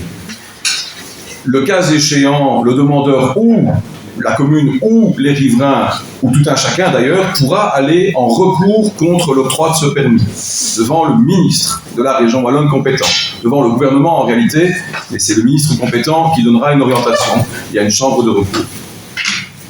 Par ailleurs, si l'un ou l'autre des acteurs devait être mécontent du sort réservé au dossier, il pourrait encore aller, le cas échéant, au Conseil d'État, pas nécessairement sur le fond. Donc, ne nous trompons pas de débat, et contrairement à ce qui a été dit, même si l'intitulé est sujet à interprétation, la note de synthèse, quant à elle, est très précise. Elle est très précise. Quant au fait que le 22 avril, c'est bien le conseil communal qui se prononce dans le cadre du décret voirie. Et ce qui vous a été proposé d'entrée, c'est d'évoquer la voirie. Et l'idée, c'est bien de documenter le conseil pour le vote qui a lieu le 22 avril prochain, pour le cas échéant refuser ou accepter principalement la voirie, mais aussi son tracé. C'est bien ça l'objet et la procédure. Alors quand vous posez des questions orientées, c'est peu de le dire, orientées par rapport au chiffre d'affaires et au rendement communal, posez-les autrement dans d'autres circonstances, qu'elles soient d'actualité, qu'elles soient des points complémentaires que vous apportez au conseil communal, vous en avez tout à fait la possibilité. Vous faites une analyse, enfin, c'est ce qu'on fait à chaque fois qu'on fait un conseil communal. Il y a une note d'analyse et une proposition de décision. Vous pouvez challenger le montant qui est réclamé aux carrières. Sous la précédente législature, ça a été fait par la minorité précédente et on les a d'ailleurs suivis. Et on a augmenté le montant qui était demandé aux carrières. Il est inexact de dire que les carrières n'ont pas payé ces dernières années leurs taxes, elles l'ont payé. Je termine mon propos, je suis navré, mais dans toute assemblée, il y a un minimum de respect de quoi d'assumer. Je termine mon propos et vous aurez la parole par la suite. Dans les 5, 7, 10, 15, 20 dernières années, et là encore le directeur général peut en témoigner, la taxe a été payée, non pas par une carrière, par l'ensemble des carrières sur notre commune et leurs dépendances. On parle globalement de près d'1 million, avec des montants plus ou moins importants en fonction des années, et c'est lié au chiffre d'affaires. Il faut déjà remonter quelques années en arrière pour retrouver le demi-million, aujourd'hui on a davantage à 400 000 €. Alors on peut considérer que cette taxe qui a toujours été payée est anecdotique et que les carrières n'ont pas d'importance, mais tel que ça a été exprimé, je m'en excuse, ce n'est pas correct.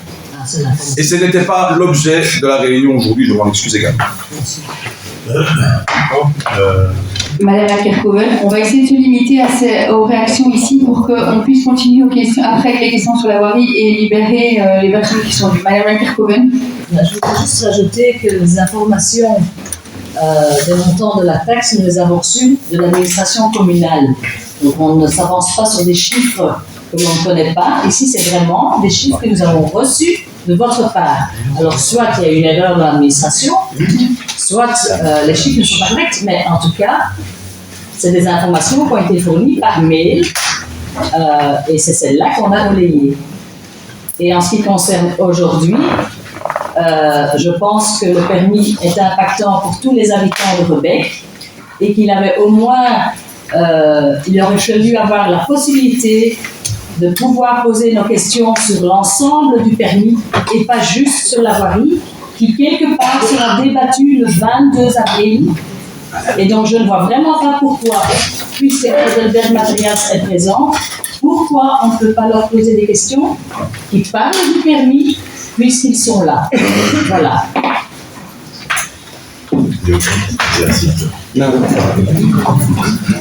Monsieur le directeur général va répondre. Excusez-moi, je vais répondre concernant le tableur. Je ne me rappelais pas spécialement de l'avoir envoyé à vous, mais voilà, c'est de toute façon quelque chose qui a déjà été communiqué à des membres du conseil en son temps. C'est un tableur très compliqué à comprendre parce que pendant toute une série d'années, la région Wallonne a eu un système de compensation de la taxe.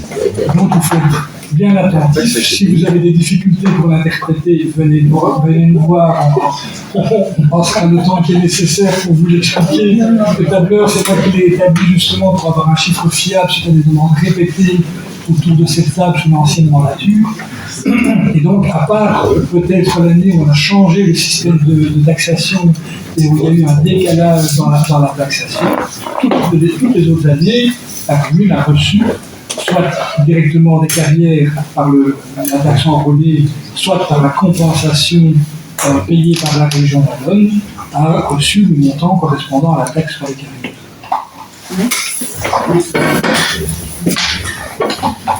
Donc, on peut revenir aux questions maintenant sur la voirie. Donc, Monsieur Vegas. Oui, merci.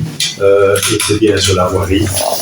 Vous m'avez répondu à propos du BTR-plein pour sécuriser la zone cyclable et l'autre. Merci.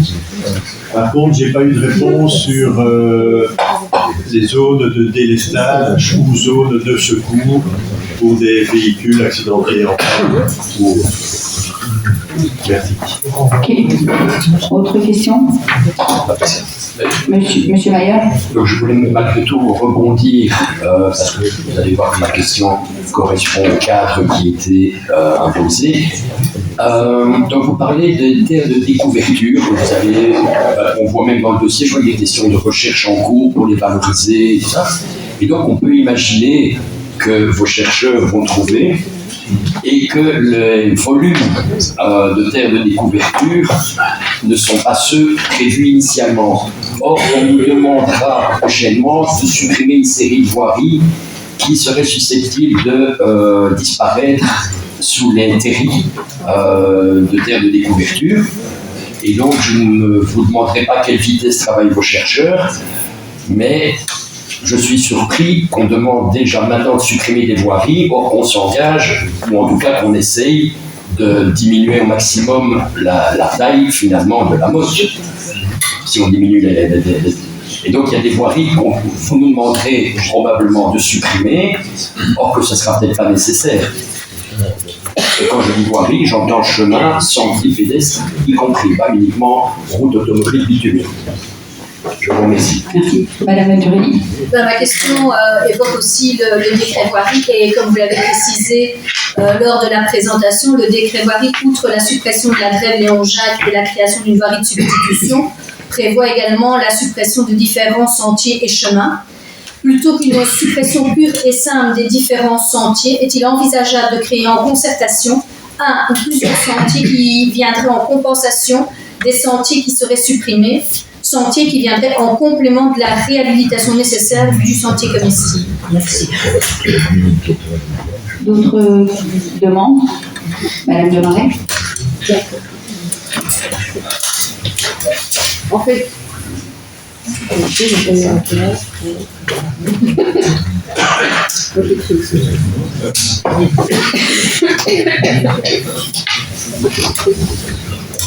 en fait, Madame Valcarco vous a déjà posé la question, mais vous n'avez pas répondu de manière très claire. Donc je repose la question formulée autrement. Pourquoi avoir volontairement mis de tenir compte des projets routiers connus de la région wallonne, comme le contournement nord de Tubize et la jonction entre la Hutte et Huître? Si ces projets sont menés à bien, le trafic de transit sera bien plus important que ce qui résulte de vos comptages, et cela ne justifie pas d'autant plus le fait que cette voirie doit être une voirie régionale et non communale. Monsieur Demont. Moi, je voudrais rebondir sur l'éclairage public, mais ça a été dit. Vous avez dit que vous pouviez éventuellement le revoir. Et alors, on a aussi parlé dans la même zone de mettre une séparation entre la mobilité douce et la voie carrossable. Alors, moi, à ce moment-là, je vous demanderais de revoir votre plan pour changer l'emplacement des impétrants qui est en dessous. Parce que ça va poser des problèmes après. Donc, à un moment ou à un autre, si on fait un élément entre les deux et qu'on met l'éclairage public, les impétrants, il faut les mettre à l'extérieur de la mobilité douce et pas entre la mobilité douce et la voie carrossable. Merci. Merci. Donc on va peut-être répondre.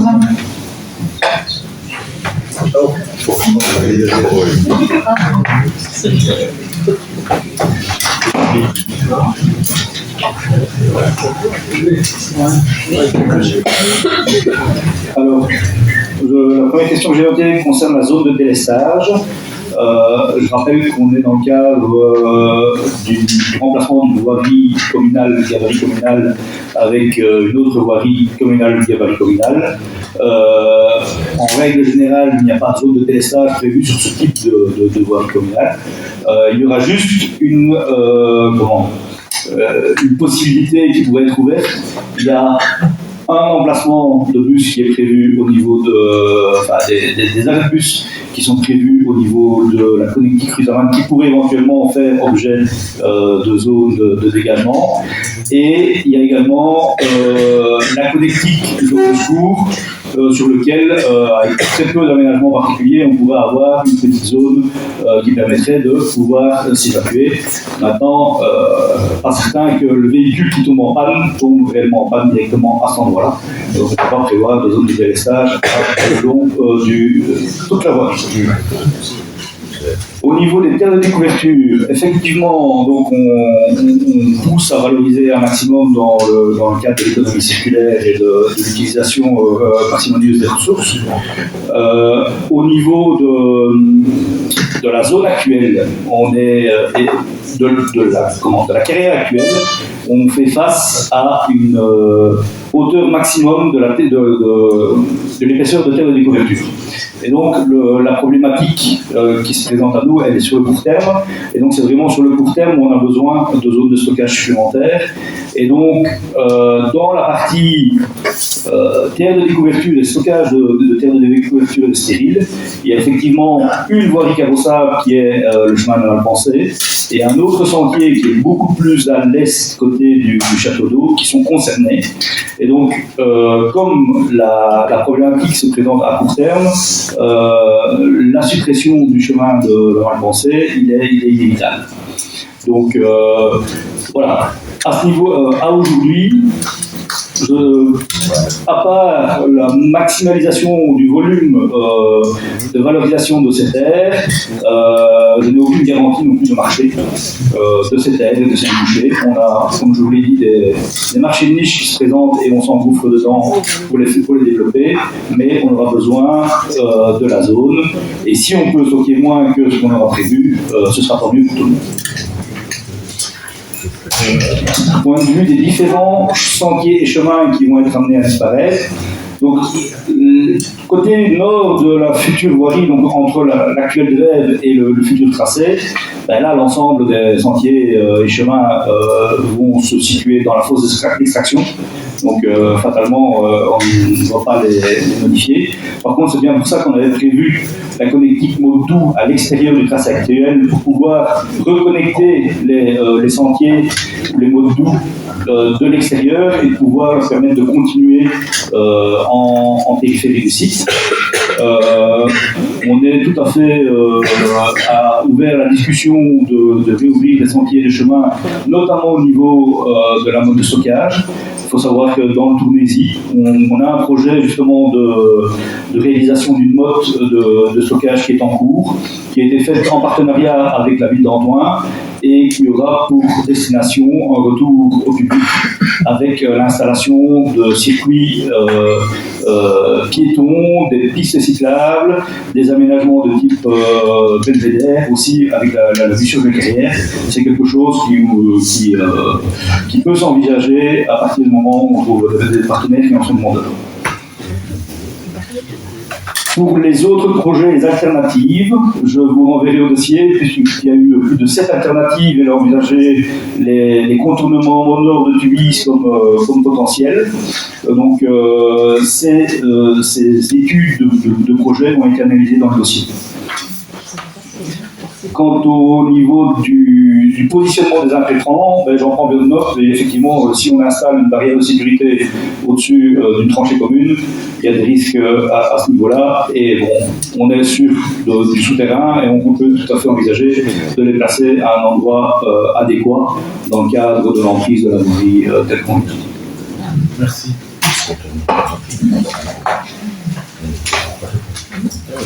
Madame Van Lenac. Alors, j'espère que je vais avoir une réponse.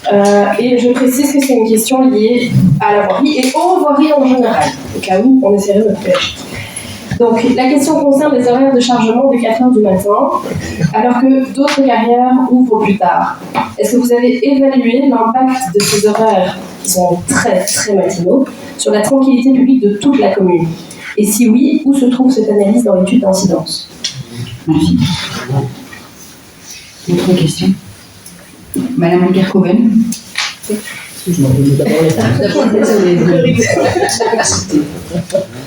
Bon, les eaux de ruissellement de la voirie sont envoyées vers la Zite à hauteur de Genette et rejoint le flageot qui déborde lors de fortes pluies. Ici, cette Zite va récolter les eaux de la voirie, mais va aussi récolter les eaux de la nouvelle butte. Donc la question est, disposez-vous d'une simulation de scénario extrême? Et pourquoi n'envisagez-vous pas une solution de rétention d'urgence dans la fosse d'extraction, pourtant équipée pour le pompage? Monsieur Le Gast. Tout à l'heure, la question a été posée, mais je n'ai pas non plus entendu une réponse précise, et je rejoins à ce que Mme Ankerko vient d'exposer concernant globalement la gestion des eaux sur le site, mais singulièrement en bordure de voirie, qu'il s'agisse de la zone d'immersion temporaire, qu'il s'agisse du flageot dévié, ou qu'il s'agisse des buttes à venir, ou encore du fossé qui longe la voirie, qui n'est pas un fossé préfabriqué bétonné, mais bien un fossé profilé, qui nécessitera lui aussi un entretien. Est-il sur le domaine public à venir, ou reste-t-il sur le domaine privé passé? Dès lors, l'entretien sera à votre charge. Donc j'évoque à la fois l'entretien, la pertinence, le gabarit, et me semble-t-il, mais ça avait déjà été évoqué tout à l'heure, une zone d'immersion temporaire en bordure de voirie qui récolte tout ça, plus importante que 10 000 mètres cubes. Nous avons, nous, l'expérience malheureuse en 2010 et en 2011 d'inondations très très importantes, et nous avons, nous, réalisé d'initiatives à grands coûts de centaines de milliers d'euros, des zones d'immersion temporaire, notamment celle en bordure de Dunkerque. Elle fait 200 000 mètres cubes, 1 500 000 d'investissement. À l'époque, on nous prenait pour des fous. Aujourd'hui, on peut s'en réjouir. Donc 10 000 mètres cubes sur votre terrain, ça me paraît peu, pour ne pas dire insuffisant. Madame Ankerelli. Donc effectivement, le constat de ces types de capacités insuffisantes Je vous invite peut-être à voir s'il n'est pas possible d'envisager un projet du type au projet qui a été mené à Marc, pas du géant, où il y a des marques permanentes qui ont été créées, ce qui permettrait éventuellement, par exemple, d'absorber le trop-plein de la zone d'immersion temporaire, tout en favorisant la création d'une biodiversité. Petite suggestion, petite question pour voir si c'est envisageable.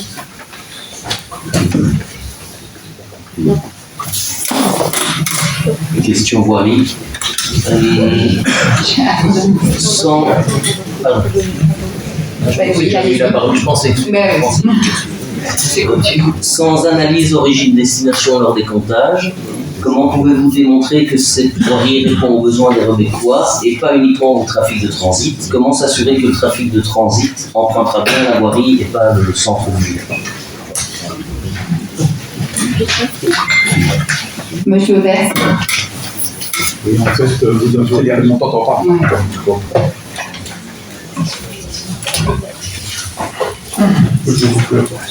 Vous avez abordé l'arrêt plus sur le tracé. Est-ce que où vous le situez-vous? Parce que nous avons plutôt une proposition en fait, c'est de prévoir à la connexion avec le chantier de la Genève, au chaussée de la Genève, pardon, pour dire que de donner un accès aux riverains proches de prendre le bus, sinon ça n'a pas grand intérêt de le placer ailleurs. On peut passer aux réponses pour cette série de questions.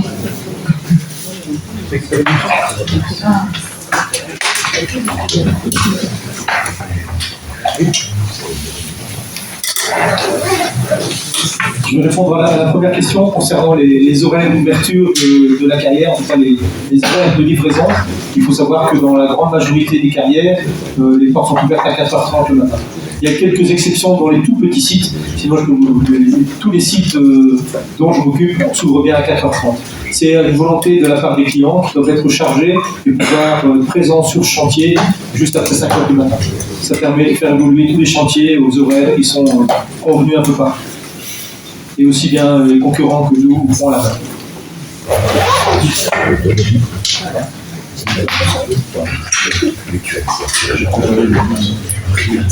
Concernant tout le système de récupération et de gestion des eaux de ruissellement et notamment le dimensionnement de la ZIT, il y a un dossier qui a été réalisé par un bureau d'études hydraulicien CDH, si mon mémoire est bonne.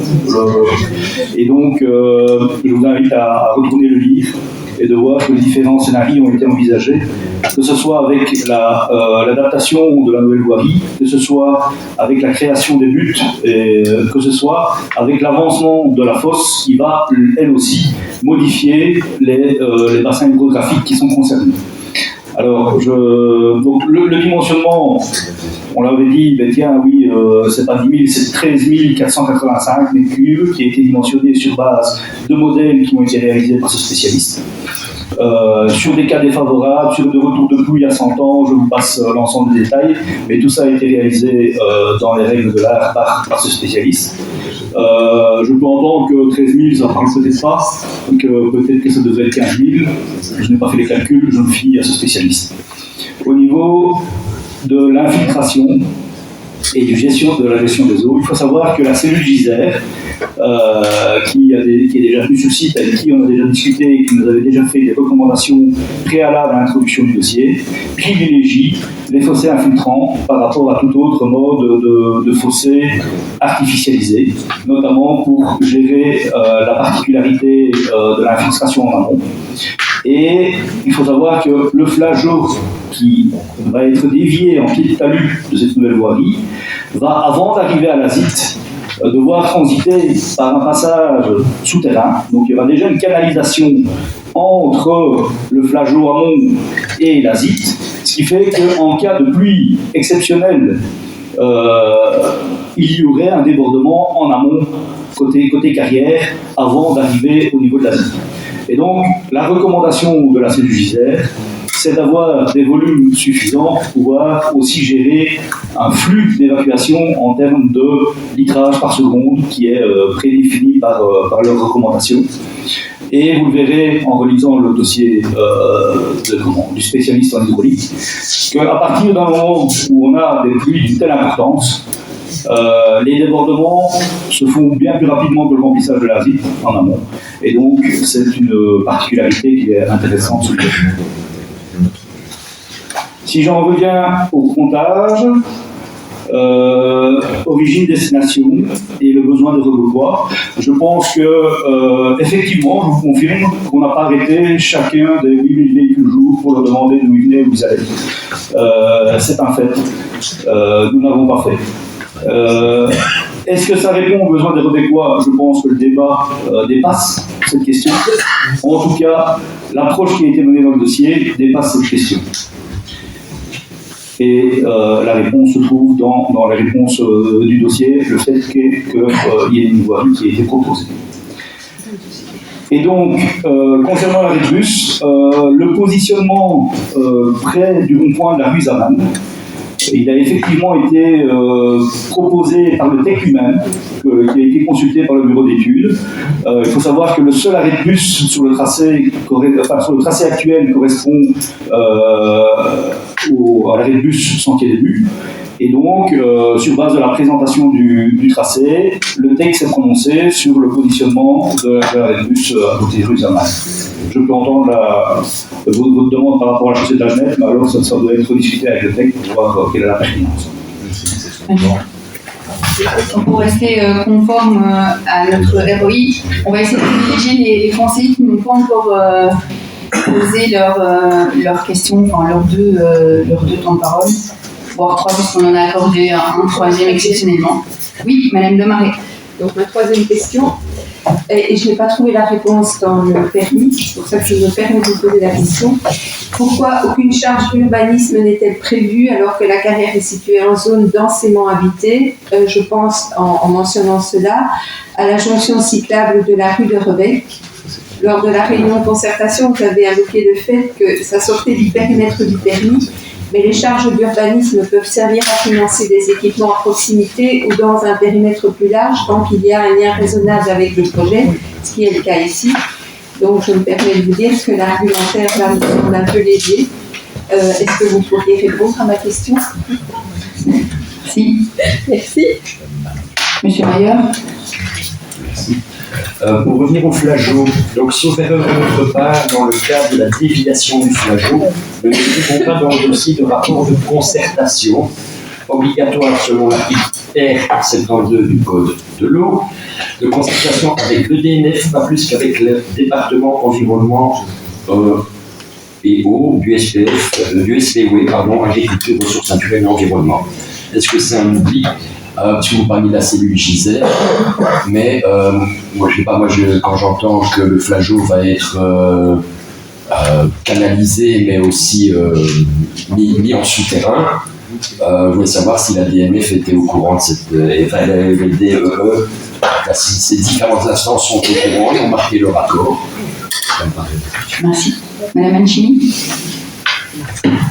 Quelles seront les perturbations potentielles pour les riverains pendant la phase de construction de la nouvelle voirie?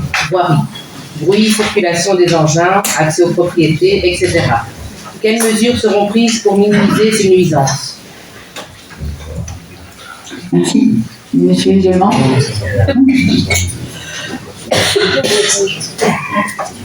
On va d'abord privilégier ceux qui n'ont pas.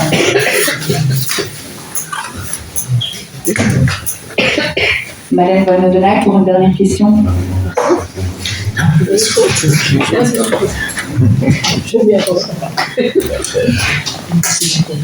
Alors, c'est une question qui s'adresse peut-être plus particulièrement à M. Denis, puisqu'il est spécialiste en matière de procédure environnementale et de permis.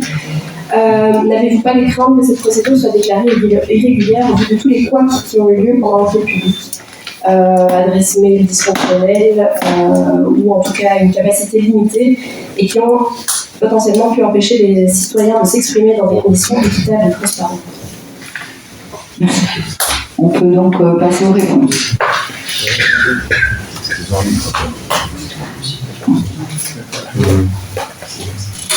Considérant la première question par rapport aux charges d'urbanisme, je pense que la plus grosse charge d'urbanisme qui nous a imposée là pour l'instant dans le cadre du dossier, c'est la construction d'un nouvelle voirie. donc qui est quand même relativement non négligeable. Je peux entendre qu'elle peut paraître anodine, imperceptible aux yeux de certains, mais c'est quand même un dossier d'importance. Concernant les connectiques, au-delà de ce qui a été présenté aujourd'hui, on est ouvert à toute discussion par rapport à quelque chose de raisonnable, utile et pertinent, et donc à votre disposition pour voir ce qu'il est envisageable de faire pour améliorer la situation. Concernant le flageot,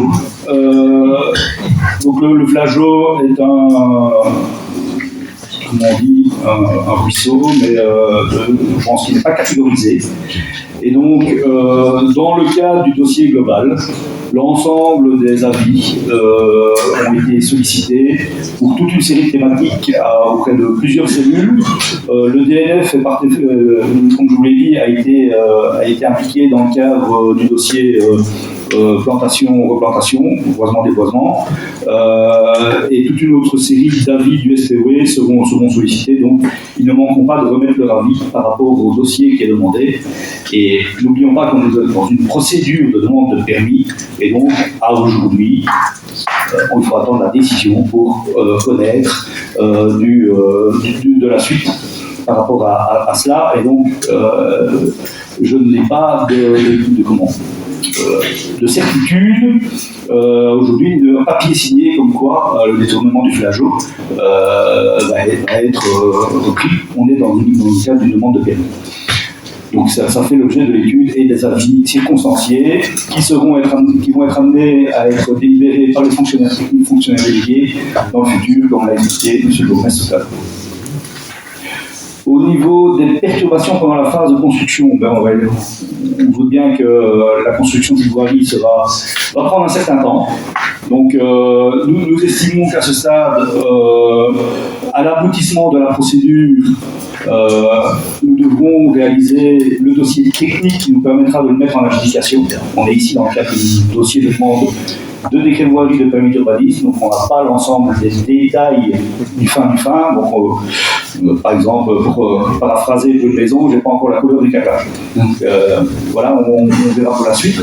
Et donc ça va nécessiter un peu de temps, la définition et la mise en adjudication et le choix d'un entrepreneur et la mise en travaux.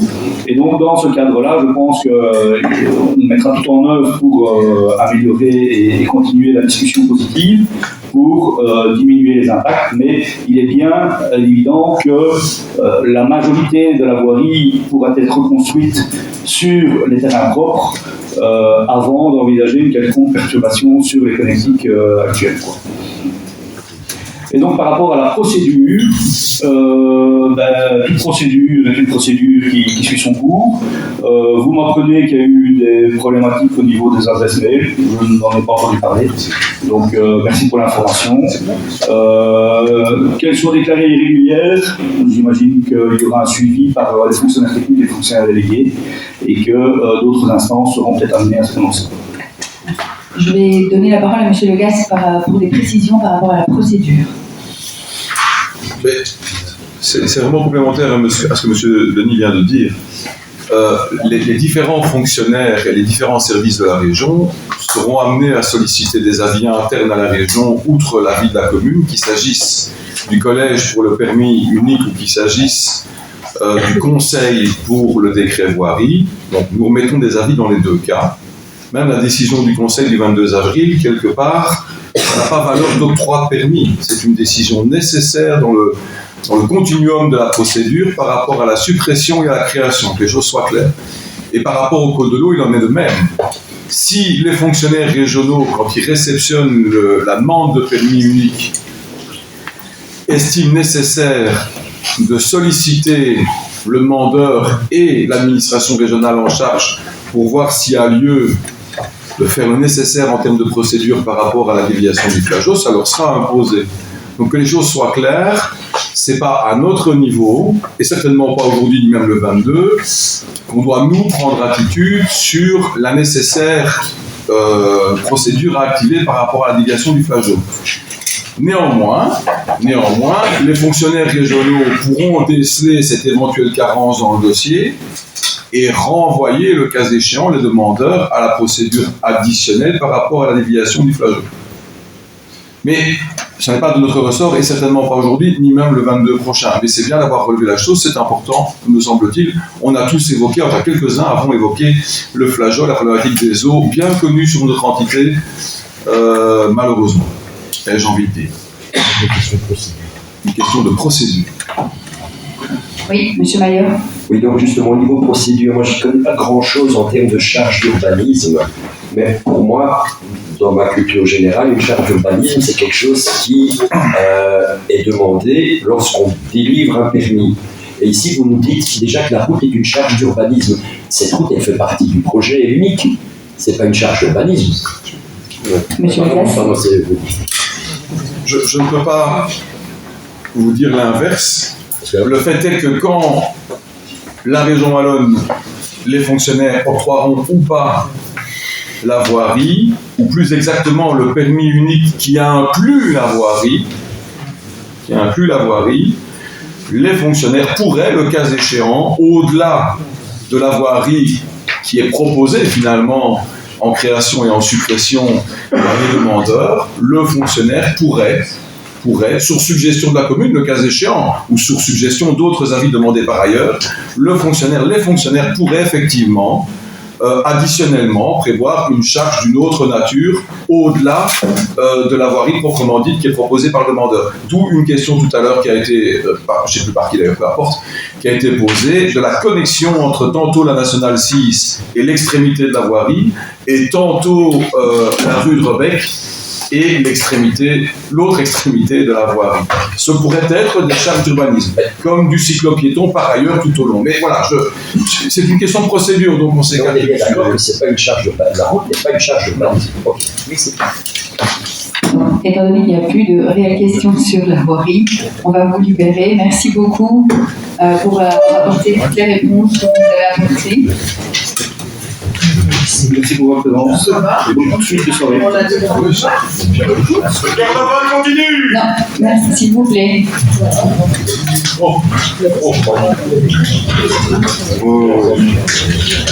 On peut donc clôturer le conseil communal extraordinaire de ce jour. Merci à l'Assemblée. Merci à tous.